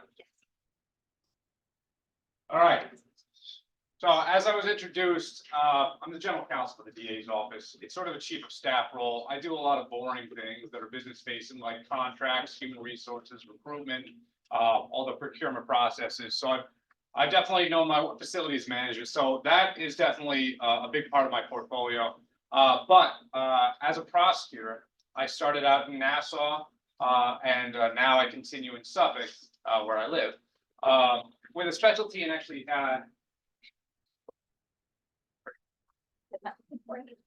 I got it. That's fine. With a specialty in animal and environmental crimes. They're two areas of crime that are not typically in the normal reach. Like tax crime would be another example of a specialty, or prosecuting unauthorized practice professions, like being an unlicensed dentist or doctor on the education law. There's two laws in New York State that cover the subject matter that I specialize in. One is the conservation law. The other is agriculture and markets law. We blend them together in the Suffolk DA's office under our unit called BEAST, which actually I'll talk about the structure of that in a second. But it's our biological, environmental, animal safety team, and I oversee it directly. And I'm only going to really talk about the ECL component today because that's what's relevant. With respect to ECL, first I want to talk a little bit about how I was sort of blessed with this, and I think Suffolk County gets the downstream benefit. I'm in the executive office as the general counsel. Ray Tierney, the DA, hears more about environmental crimes, I guarantee you, than any other district attorney in the state, because I'm directly leading that effort and I sit right across from him. So at water coolers, lunch breaks, whatever, I'm always talking about my caseload. He is very, very close, much closer, like I said, and that's an advantage. It's just a happenstance, but it's an advantage. Same thing with animals. Another thing I just wanted to mention, I also chair the State Environmental Crimes Task Force now for all prosecutors. So any initiatives that we're piloting here in Suffolk County, we can replicate, and also we get the benefit now of better and closer coordination with the higher ups at TC, EPA, NOAA. It's really, again, these things just kind of came together, I think, to the benefit of Suffolk. For the ECL, what we're seeing a lot of, and when I say we have 4 dedicated detectives, 2 detective sergeants. I've got 10 prosecutors. I've got felony prosecutors, I've got misdemeanor prosecutors. We're training more all the time. So we have a large contingent. Most upstate DA's offices, they got 5 DAs total. I've got 10 dedicated ECL. And we need it. We need the help, because one thing that I learned in the difference between Nassau and Suffolk, Nassau's, seen a map, it's a box, it's a square, it's city proximate. Suffolk County is spread out, it's 1,000 miles of coastline. We have the water. People sometimes when they look at a map, they forget about all the water that surrounds the county. That's part of the county. That's part of our responsibility to prosecute. So our work includes, of course, legal dumping, which is what I'm going to talk about mostly today, through examples of what we're trying to do in that space. But illegal dumping, as was explained to me very succinctly, is anything the rainwater is going to catch is going to get to our aquifers. So that's why we care. We have a lot, and too much, quite frankly, of things coming from New York City. We just caught another shipment out from a truck from Brooklyn. We monitored it all the way, and as soon as they put that tailgate down to raise the bed and dump it as far as fill on somebody's lawn, we stopped them, because I don't like an attempt at a completed crime under the ECL is the same level of offense. We don't have to let it hit the ground, and that was a big mistake that some prior DAs made, quite frankly. So we just try to catch the illegal dumping even before it happens. Tree cutting. I can't tell you how big of a problem that is. We're starting to see like timber poaching. There's special crimes for that. We're also seeing a lot of reckless stuff. I can't believe how people are a little vain in their property management. We have a lot of village and town crossovers where people they think they're clever and they're the first ones to do this. They do a chainsaw cut of a tree like 75% through, This is a township, do you know the case we're talking about? Where they cut 75% through. And then just wait for the next big storm to come, and then the tree falls over, and then they call the municipality saying, oh, tree fell over, can you come clean it up? The problem is these guys are pretty reckless, and trees are falling onto streets, neighboring businesses, they're costing you tens of thousands of dollars in taxpayer cleanup, so we don't like tree cutting for a lot of reasons. And also, damages, of course, pine barrens and our carbon sink here. But we also do overfishing, pollution. I have responsibility for the air pollution, the illegal garbage burning piles, things like that. Chemical spills, and most of that is lots of oil and contaminated fill that has died with oil. Illegal hunting, license violations, encroachments are when it happens a lot in our business enterprises where they are trying to claim neighboring land. They cut down forestry, whether it's municipal or private property, and they claim it as their own as adverse possession of the land. And of course, under the ECL is also exotic animal possession. And if you don't think we have a lot of tigers, we have a lot of tigers. We have polar bears in this county. We have tons of illegally possessed animals. I gotta tell you, some of it's permitted, a lot of it's not, but I guarantee you would be amazed at how many exotic things people. If you allow me one anecdote on that, there was one case I handled, not here, but when I was in Nassau County, where people got an anaconda, and because they thought it was cool, and then it became bigger and bigger and bigger. And then what they did was they dumped it in a pond in Valley Stream in August. Really full grown. I mean, it was lethal at that point. And I remember having a very interesting conversation with the mayor in my role there. First I called over to Hofstra University, talking to biology. I said, can an anaconda live in Long Island, like in August? Yeah, it'll die by like December, but you're gonna have 3 or 4 months where it's a danger to the toddlers who are walking along we shut down the freaking pond. This happens all the time. All the crimes I deal with are incredibly selfish, and that's why I think myself, the DA, we don't like them. So, the problem is, we think of the big piles, and I have lots of big piles. I've got roofers, I've got contractors who pay other people. As we know, it's a world of subs, right? A world of subcontractors. You pay them to get rid of your dump. You're probably paying them a premium too, right? Because the homeowner is paying to get it disposed of the right way. Have you ever done any home renovations? That was the worst part of your bill, right? It was grading your land. It was removing possible dirt, removing trash, because you're paying for it to be done in a legal way to a landfill. And then it goes to a general contractor who upcharged you. It goes to a subcontractor that upcharges the general contractor. And that subcontractor, they just end up dumping it on the side of the road. And so I catch a lot of those cases. The benefit of my job is the criminals I'm dealing with are not hardened, smart criminals. They're not mafia. They are not gang members. They're not used to dumping the cell phone before they dump the trash. We can catch them. In fact, most of the time, they're so lazy, they leave the Home Depot receipts, the Lowe's receipts in the pile. So my job becomes a lot easier, and we can clean them up. The problem is, though, it's just too much. This is an example of a small pile that just people dump some concrete in, and there's piles like this all over the tidal wetlands, unfortunately. And without kind of figuring out a different way to do things, we're still in a pit. So here's the thing. In December, the DA was like, we need to partner up a little bit better, because we noticed a lot of disjointed enforcement from Suffolk County Parks, DEC, EPA, DA, police, state police. We were all sort of, sheriff as well, major player, but we were all acting sort of independently of one another, especially with regards to surveillance cameras. Limited technology, but great technology. Trail cams, drones, entry and exit license plate readers. We needed to coordinate with each other to have a much better regional mapping of hotspots. To catch a few, because the idea is you catch a few and you throw a really lethal elbow at them. Yes, you're going to dissuade other people. There is plenty of incentive already in the law. Half of the crusade is just making sure there's an awareness of that incentive. So, oh wow, this is already automatically cycling. So yeah, so the bottom line is we had this 7-point program, but I'm gonna move forward. See, Suffolk County public lands, they're protected with a reward system. And we just modified that in the ledge earlier this year. We announced this initiative. We asked the legislature, we asked the county executive, they were wholeheartedly in support of it, and it passed real quick. December we asked for it, It's now March, it's on the books. All right, so the reward system now for Suffolk County public lands, any public lands of the county, Pine Barrens as well, if you report it, you are entitled to, and you get by law, 33% of the fine that's collected, which is a lot. We also raised the fines. The fines for corporate polluters, who are our major targets, they're north of $25,000 now. You could make, and I can't wait for the economy of this to catch on, you can make an incredibly lucrative living just going around as like a private eye and calling from the bush and reporting. It's $8,250 because I'm going to get you the max fines. Trust me, that's my job. I'm going to get you the max fines. If there's a corporation that's dumping anything, they're getting the 25 G's, which means you're getting 8,000 of that. Fun, fantastic. That encourages again the next person. Is it taxable? That's a great question. I think it probably should be, but we'll have to talk to your financial planner about that one.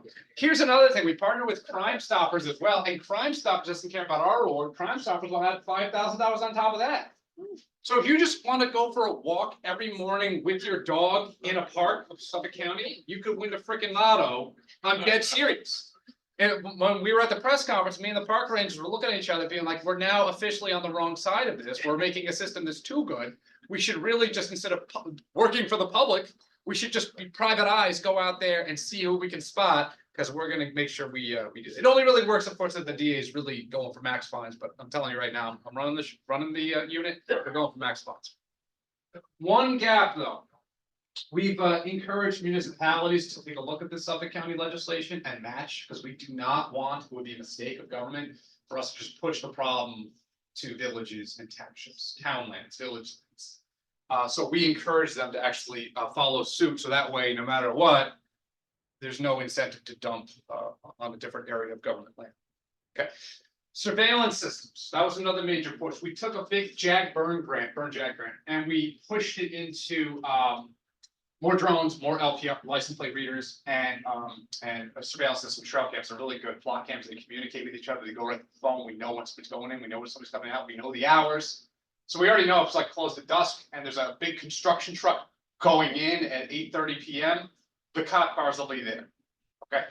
In every single press conference, and I've grown every single time this happens, the reporters always want to know, where are they? I'm not going to tell you. That's the dumbest thing ever. Just assume they're everywhere. They're not. They're not everywhere. We don't have. This is a huge count. We can't do a complete, Ring doorbell cam on every single park, every single access point, but we can do a lot. And the sheriff's got some. We've got some. Parks got some. And we're doubling actually our stock, and we're deploying it right now. So, that having been said, we have gotten some great cases so far. A case that recently broke, to illustrate my point on that, I think you might have seen somebody dumped a boat in the Pine Barrens. They just dumped the whole boat. And it was a dumber story still. It's not an active case, so I don't want to comment too much on it, besides saying it was sort of a dumb crime, because the person was actually alleged to have wanted to buy a trailer, just the trailer, and the trailer came with a boat on it. So he dumped the boats. And anyway, allegedly, I have to cover myself. Case still. Okay, so another thing is our Pine Barrens Commission. We do coordinate deployment to make sure that we're not all like 9 cameras in the exact same park. That would be not a good strategy. So I think, like I said, so much about government just works a little better with communication, collaboration. It's almost all there. We just got to do better talking to each other and having public-private partnerships.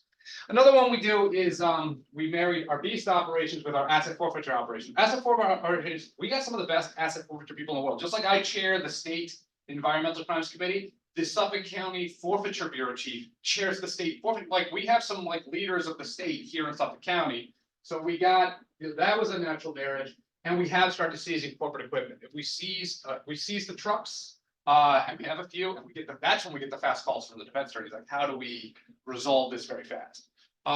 Because we put them out of business, and they can't do anything without their, of course, corporate. That hurts. That hurts. So when we catch them at the scene, we absolutely seize them, and we got a nice fleet yard right now. And we will do a civil action to convert it to a public asset if they cannot, and even sometimes if they can, but if they cannot pay for the cleanup and more, because I don't like to. As a prosecutor, I don't like to just Like, oh, you spilled the milk, just go get the Bounty paper towels and clean it up, and then you're back to normal. We make them pay, and then there's the penalties on top of the repayment and the remediation. We'll get to that in a second. By a second, I mean right now. So we use now a green point system. I was gonna put an example of a contract we recently entered into with one of the defendants we just convicted for doing something at common digging. But it would have been too small for it. Suffice it to say, what we do is our sentencing is, I'd like to think, very strong now. What we make the people do, depending on the severity of their offense, is earn green points through pro-social environmental sentencing that's buttressed by jail. So, for example, one green point is 1 1/3 days in jail. If you do not successfully do the other things that we tell you to do to earn green points by certain parameters, like right now I have an agreement with a person, I have to hit 50 green points by 7 months and then another 50 green points by this year mark. Any green points he doesn't get by 7, we're converting to jail and he just serves a jail sentence. So it's a hell of a good motivation to not spend 4 months in jail. If you spend a week in jail, it's not good. 4 months is not really good. So depending on what you do, we can make you do 1,000 green points, 500 green points, whatever it is, and the time also changes. What is a green point other than jail, which is the default? Okay, a green point, to give you an idea, is $1,000 in. We don't really like to do fines, much as restitution to municipalities, because it goes more directly to the problem. Another way to do green points is, besides, like I said, the fines or the restoration, we also make them contribute to additional staff for the municipality, directly to the municipality, to pay to finance other cleanup crews. So I talked like Brookhaven or whatever, and we say, hey, listen, how much would it cost for a 2-man crew to go to the tidal wetlands all weekend and just clean up plastic? And they go, oh, Jed, the rates for the rate to pay for overtime for the weekend would cost something like $7,000 for a 2-man crew. It's fantastic. You do that. We point to the defendant and say, you finance an extra crew. So we have some people who are not physically fit and don't do the community service well enough on their own. So we make them pay for somebody else to do the community service if they cannot do it. They're always allowed to do it themselves, but we seem to get better results when they pay professionals to do it. Especially if it's corporations, we do a lot of corporate outsourcing. And if they have corporate equipment, like they are a contractor, we try to find ways, we make them find ways that they can use those in service of a park cleanup, a school cleanup, a trail cleanup, a beach cleanup. Okay. Another way to get more green points is if you meet a certain threshold of participation. So if you crowdsource and get you organize, say, a beach cleanup at Mount Sinai Beach involving 20 or more people and have documentation of that, and that beach cleanup lasts 8 hours, you get more points than if you did it by yourself. So we actually encourage a lot more corporate and social involvement, and the higher your investment, the more your rate of return in green points. And like I said, if you don't get all the green points, the park walk program, we also have Cornell Cooperative Extension, we do some wildlife and shellfish rehabilitation projects. Anyway, I could go on all day because there's a lot of things, but we like to keep the penalties local. But I'm glad I'm in this room because of that last bullet. I am always, I'll show you my email at the end, I am always looking for partners. I have a lot of labor to send you.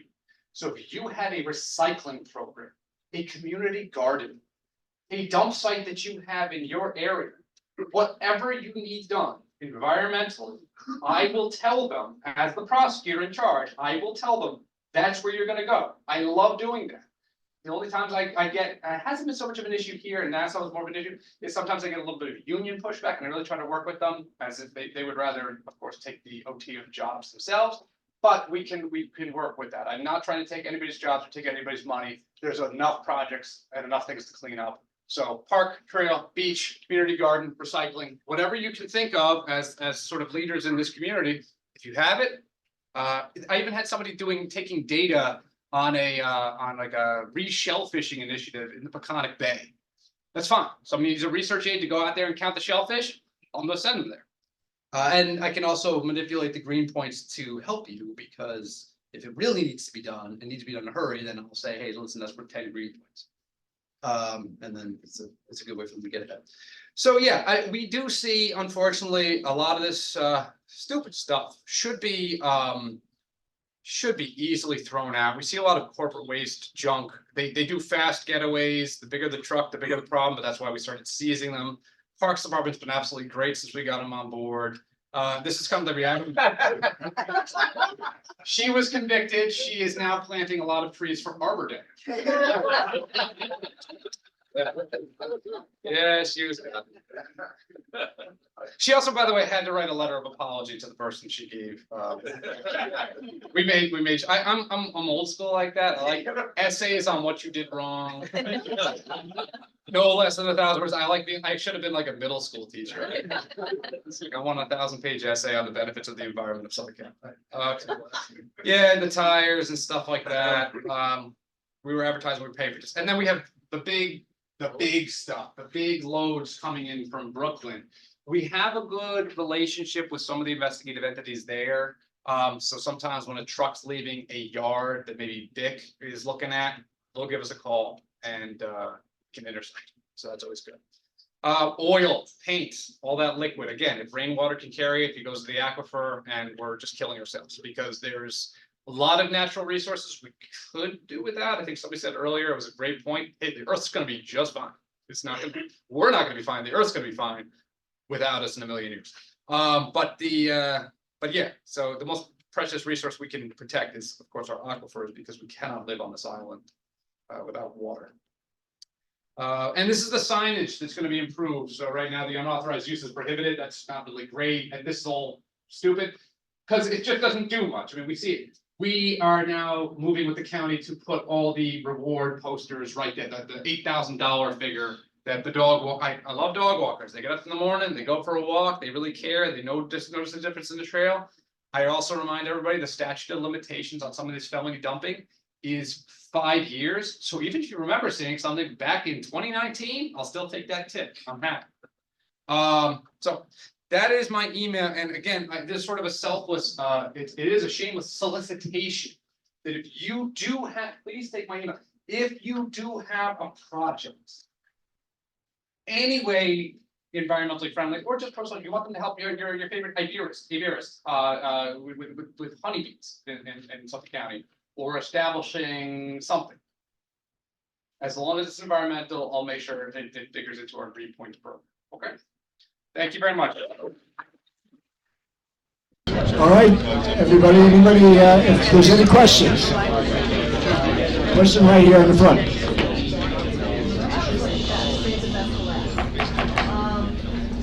you deal with anything regarding like areas off the municipal park where it only has to be Suffolk County? No, we get everything. The district attorney is not the same as the county attorney in the sense that county attorney, county parks, county, they deal with county interests, but that's why it's called the district attorney. We're responsible for everything within the walls of Suffolk, whether it's town, village, private property. I've been talking to the village, not getting anywhere regarding illegal brush cleaning around some of the ponds around the disc bottom. And why that's hurting is because you have a lot of birds that nest there, but when you've got these guys coming in, clearing it all, these birds are, they're not coming back. I should have been more clear about that, what our options are. So a major thing that I prosecute, the actual crime that I prosecute is criminal mischief, which is the same as vandalism. So a couple things to know. Property, even real property, and wild animals even, they're considered property of the state under the ECL. Any damage to that property, depending on dollar amount, is usually a felony. As long as I clear $250, I'm in an E felony. When I clear $1,500, I'm at a D felony, and that's usually where I get. Because damage to environment, usually the cost of remediation go to $20,000, $30,000 real quick. So when it comes to unauthorized damage to a preserve or any sort of public land. Oh yeah, totally. Tidal wetlands, that's a felony. That's a felony real quick.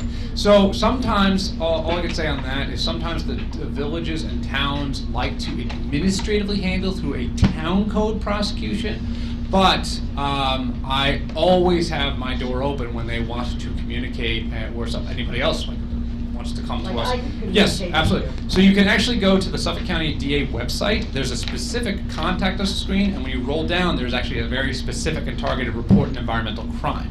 So there's actually a categorical thing in the information. When you fill out that, it goes directly to the 2 environmental crimes detectives we have on direct staff. Thank you. Anybody else? Way in the back. My question is for Mr. Painter. In a similar vein to kind of like carbon credit, how you can like buy and sell them, is there any system where like any environmentally friendly company can like, I guess preemptive's not a good word, but like organize a beach cleanup, say, with 50 people, and like is there any like reimbursement, or has that ever been discussed? Like, if I organize a 25-person, can I accrue green points without having committed a crime? You know, almost like a grant program, right? Like you're Yeah, looking that for would like be a good. non-profit award system. Now, that's a great question for, You get out of jail free card? I'm not gonna do anything. Yeah. Actually, listen, I've actually done the beach cleanups myself because I think they're kind of fun. And the whole idea behind that was because, like, sometimes on the more minor offenders, sometimes they got caught with overfishing or whatnot. They would come in, you know, in a arraignment court or whatnot, all sort of ashamed. And I was figuring, like, hey, listen, they could either pay a huge fine or they could just tell the kids, you know, hey, this weekend we're gonna go clean up the beach as a family activity, and they never tell anything why Daddy had to do that, you know, that kind of thing. And I got a lot of response to that because, and then all of a sudden I got like a family of 5 on a beach having a great time taking photos and posting it to Facebook rather than like the shame of a ticket, you know. And it's better for everybody in general. So that's what I can do. As far as what you're talking about, where you're not in the criminal justice system and you are just trying to get some sort of government grant to support your efforts, that's a great, unfortunately, for your township, your village, or the county executive's office. That's beyond my jurisdiction unless you're in trouble. And believe me, I don't want people to get in trouble, but thank you. Okay, who else? Another question, anybody? I have a question for Mr. Painter also. In Babylon town, there's been an uptick in large amounts of tires being illegally dumped. I'm just curious, have you had any situations from the other towns or throughout the county where the same thing is happening? Or are we just isolated? Okay, so Babylon, absolutely. In fact, we have some concerns about some facilities that are using it for tire storage there. I don't know what becomes like the ones I'm talking about. Right? Yeah, and then what happens is the more you have a warehousing of tires, then you have to be concerned that people aren't going to be driving, you know, 25 miles away to dump them. They're going to drive as little as possible and find a nice secluded area. So I do worry when there becomes an abundance of a resource in a certain area, and you are correct that Babylon seems to be a magnet for that. I don't know what it is. I don't know if it's the fact that it's the most it's westernmost. Yeah, that's what I'm thinking. It's coming from. And it's come from the city, and they're just saving their gas mileage. It's sort of one of the. It is a problem. You're not unique in tires, but I can actually say that from my experience, Babylon seems to catch more than most. Your suspicions are correct. Anyone else? Yes. You make the case that Long Island is so unique because it's an island, so, you know, New York State doesn't have the same problem the rest of the state. But is there any inspiration that could be gotten from elsewhere in the world that's also an island, you know, the state of Hawaii or other island nations? You know, is anyone doing it better than us? Iceland?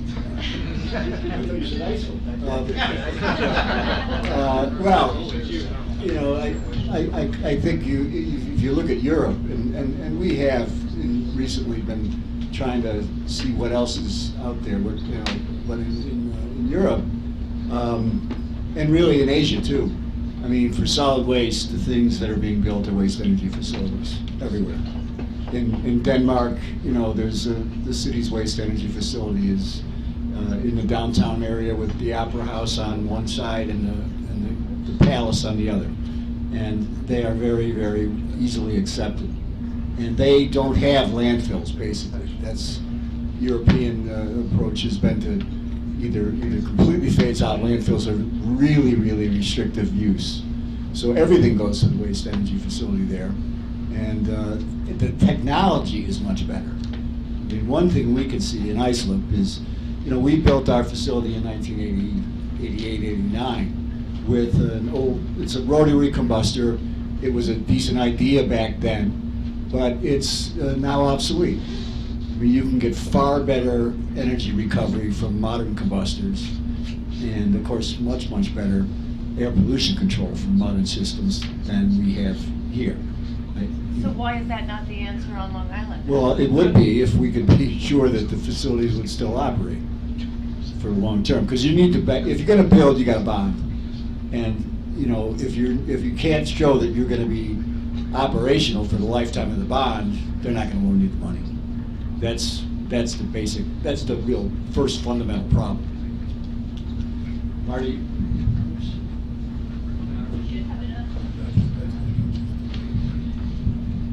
Yeah, just one of the other things, you mentioned Hawaii, I mean, that's a secluded island.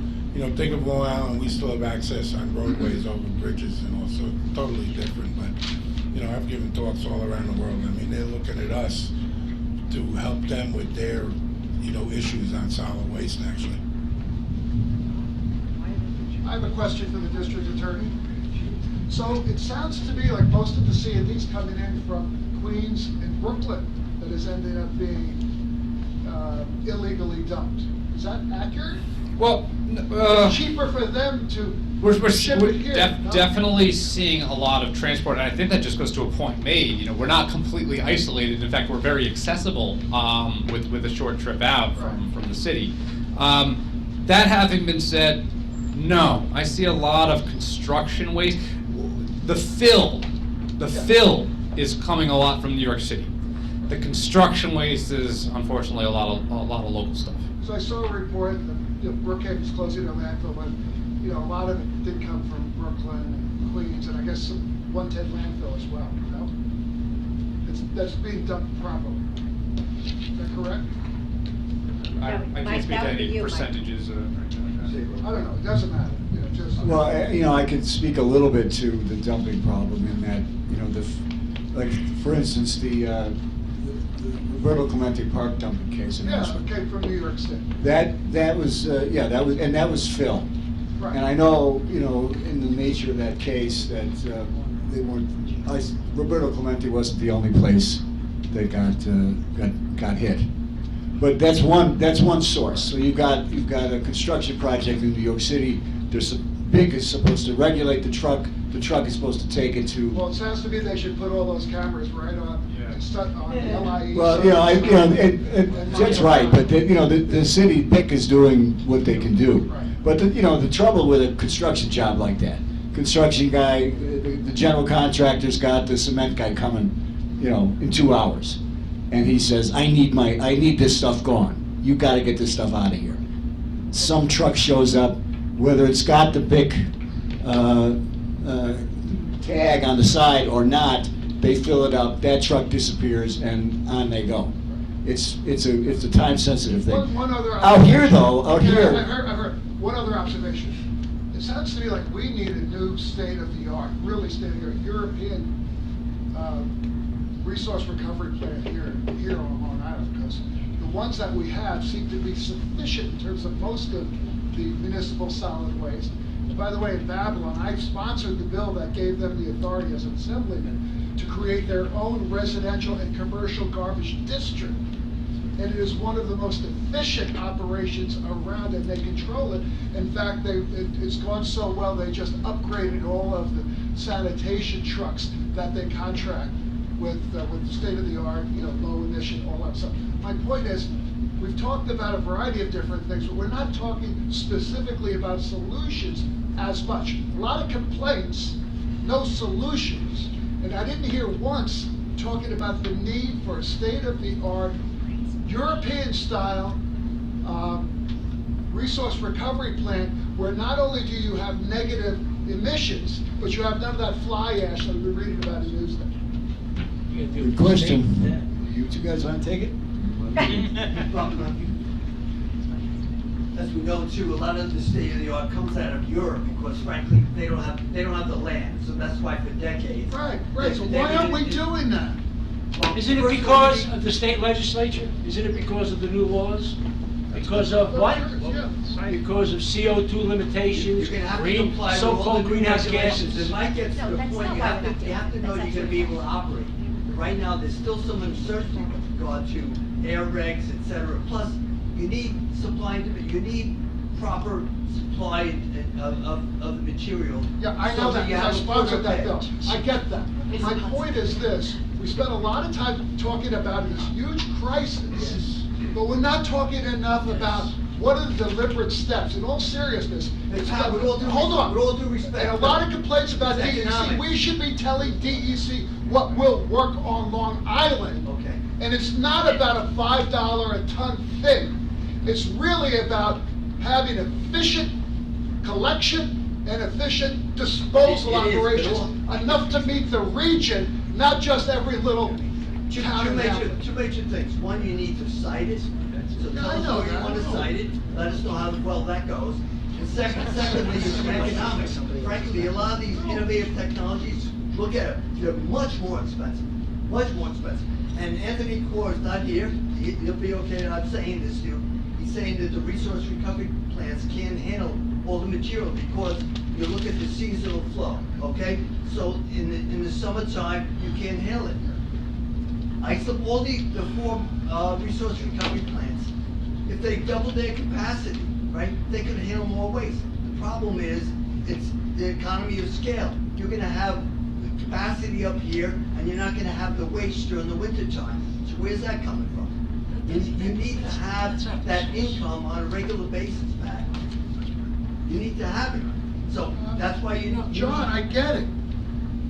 Look at the That's- economics. So look, frankly. so The let's economics go, in Europe- let's dial this back a little bit.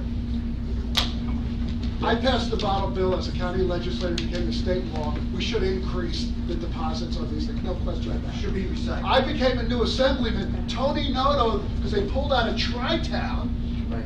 because it was gonna be a, Yep. but Babylon, Huntington and Smithtown, and Islip did their own plans. They had to control their waste. We know what to do. Yes. Is my point. We know what to do. Let's just stop complaining and then there are a lot of smart people here, come up with real plans that don't overbuild, but really meet the problem. Period. And Again, don't blame citing. getting back to where you're gonna cite it. On Long Island, anywhere you go, you're in somebody's backyard. We know that on Long Island too. That's a But we big have the challenge. sites already, John. We have the sites already. You got Hempstead. No, existing site. But he Existing wants to go to sites, different correct. Technologies. Look at the economics of the different technologies. If you talk about expanding existing resource recovery plants, that's a different issue from what he's talking about. He's talking No, about. it's not. We have the sites. No, it's not. In Hempstead, they came up with a stupid thing. This was out the motto. We're gonna wet the garbage, and then it's gonna smell, and then we'll dry it out. And like you said, it lasted, what, 2 or 3 years, 4 years? It was a horrific. And then put a very efficient plant. Now, they like to the thing we heard here today is that they're getting to their useful life, and they are. It's all about continuous investment in infrastructure. Agreed. But then you have to expand the existing footprint. Getting back to, if you have 4 footprints, if you want to expand those, okay, you're gonna use the existing, they'll modernize their technology. Well, you know, last time I drove by the Hempstead facility, that's exactly what they did. Yeah, Pat, you're not a voice crying in the wilderness alone. That's all I can tell you. No, I know You're that. not, you're not. But all I heard today was about problems and not solutions. Pat, the problem is, Yes, sir. and you know it, you cannot build a new waste energy facility because of carbon dioxide. The CLCPA was passed, that rule was passed in 2020, that law? Was it 419? All of that needs to be changed. 2019. It needs to be changed, thank you. No, it's not Well, gonna, Okay, one more nobody's question. looking You had at a the real question? numbers. it's not gonna be changed, so. Did you have a question? Yes, I do. Just a quick comment. One thing that we all agree on that is not controversial is the extended producer responsibility law, which is this year, has traction. It's making its way through the Senate and the Assembly. Governor's staff doesn't really like it very much. They prefer a different version. But I just want any municipality that's left, we need letters from villages, towns, and counties saying, we support this bill. Please give me your email address. I can give you all the information. We need letters supporting it. Reducing garbage, plastic, and packaging waste saves us all money, municipalities, saves the public money, and is great for the environment. So it's one thing we can agree on. You don't have to cite anything, and it still accomplishes one of the goals, not the only answer, but one of the goals for waste management here on Long Island. And it's only been passed in states with women as governors, so we may be in good stead. Question now, anybody else? Well, oh, okay. Yeah, Kevin. Yeah, hi, Kevin Gershowitz, Gershow Recycling.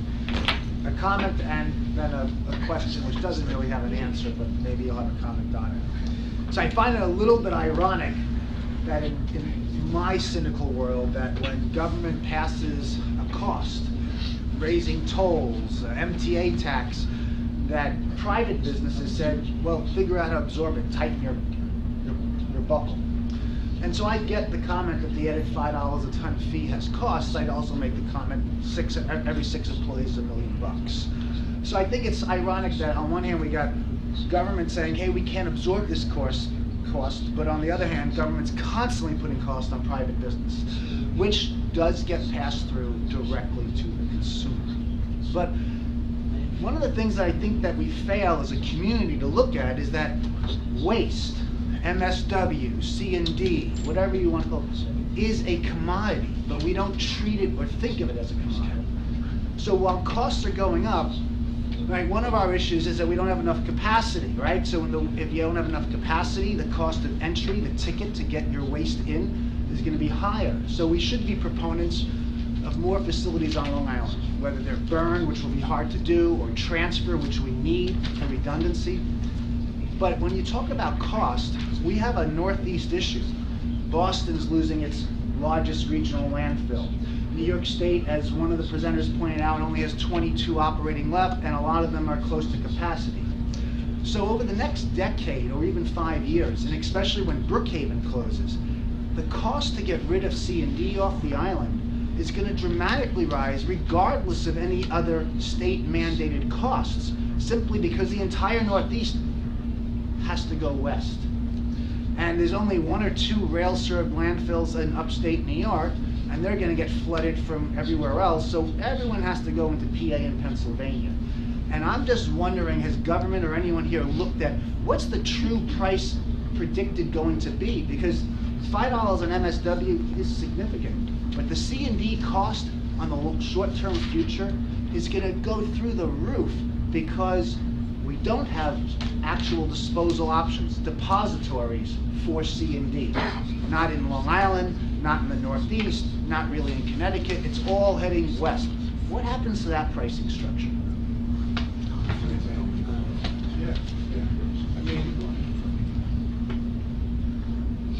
Look at its all cost. I mean, look, if I compare it to New York City, I mean, the amount they're paying a ton is unbelievable.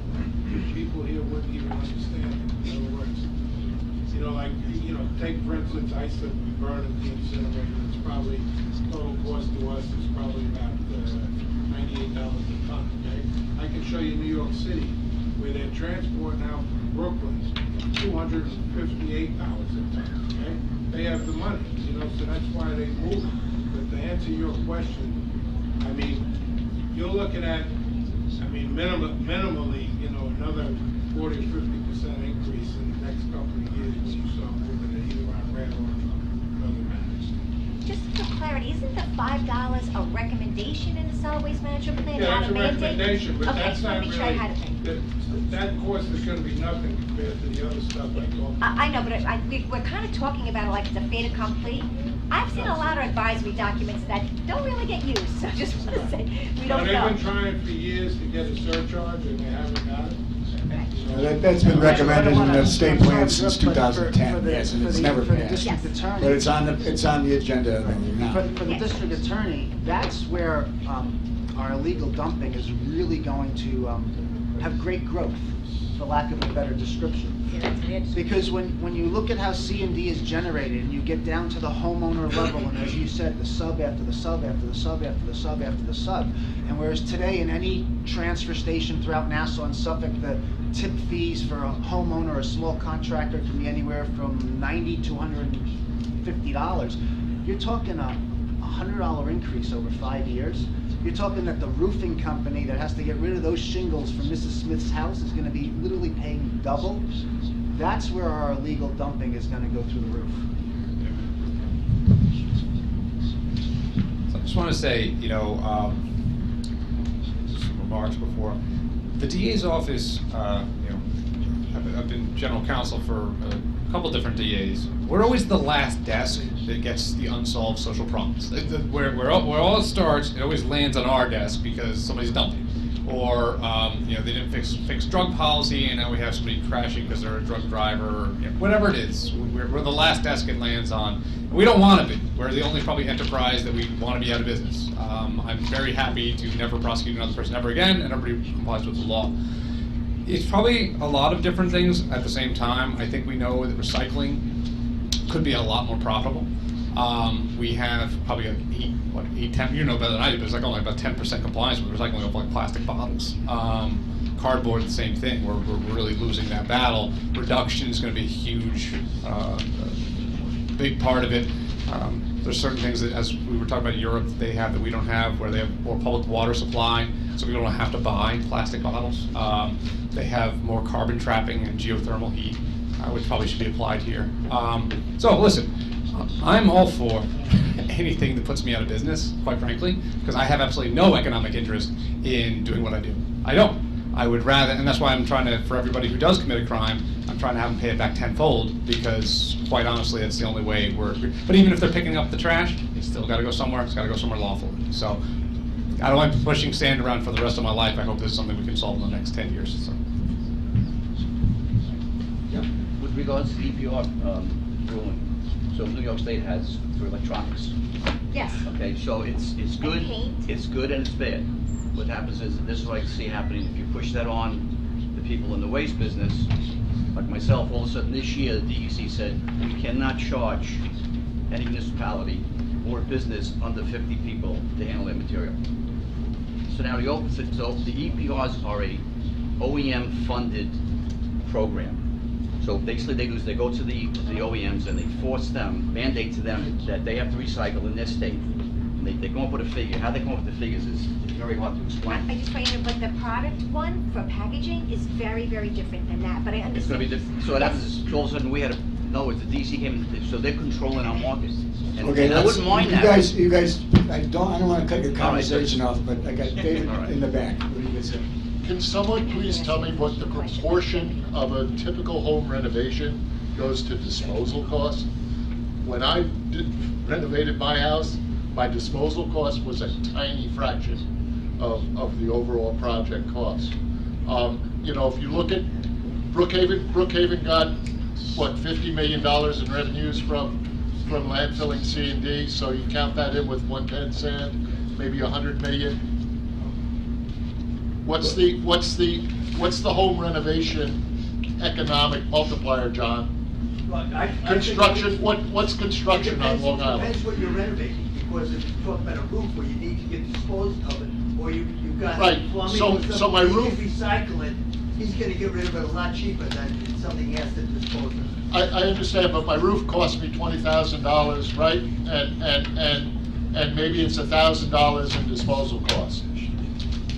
But that'll be now 2,000. Well, yeah, 2,000, but that's still only a 5% increment on it. So For those that can generally afford it, but for the average person in Long Island who's trying to make 75, 80 to 100 grand a year, if today a 20-yarder is $750, in 5 years from now it's gonna be $1,500. That added $750, I'm not counting anyone's money here, but the bulk of the people in this room can afford that. It's everybody else who has the right to have a new kitchen as well, who that last $750, they can't afford it. They can't. And that little contractor who recognizes that last $750 is the breaking point, he's just gonna dump it illegally.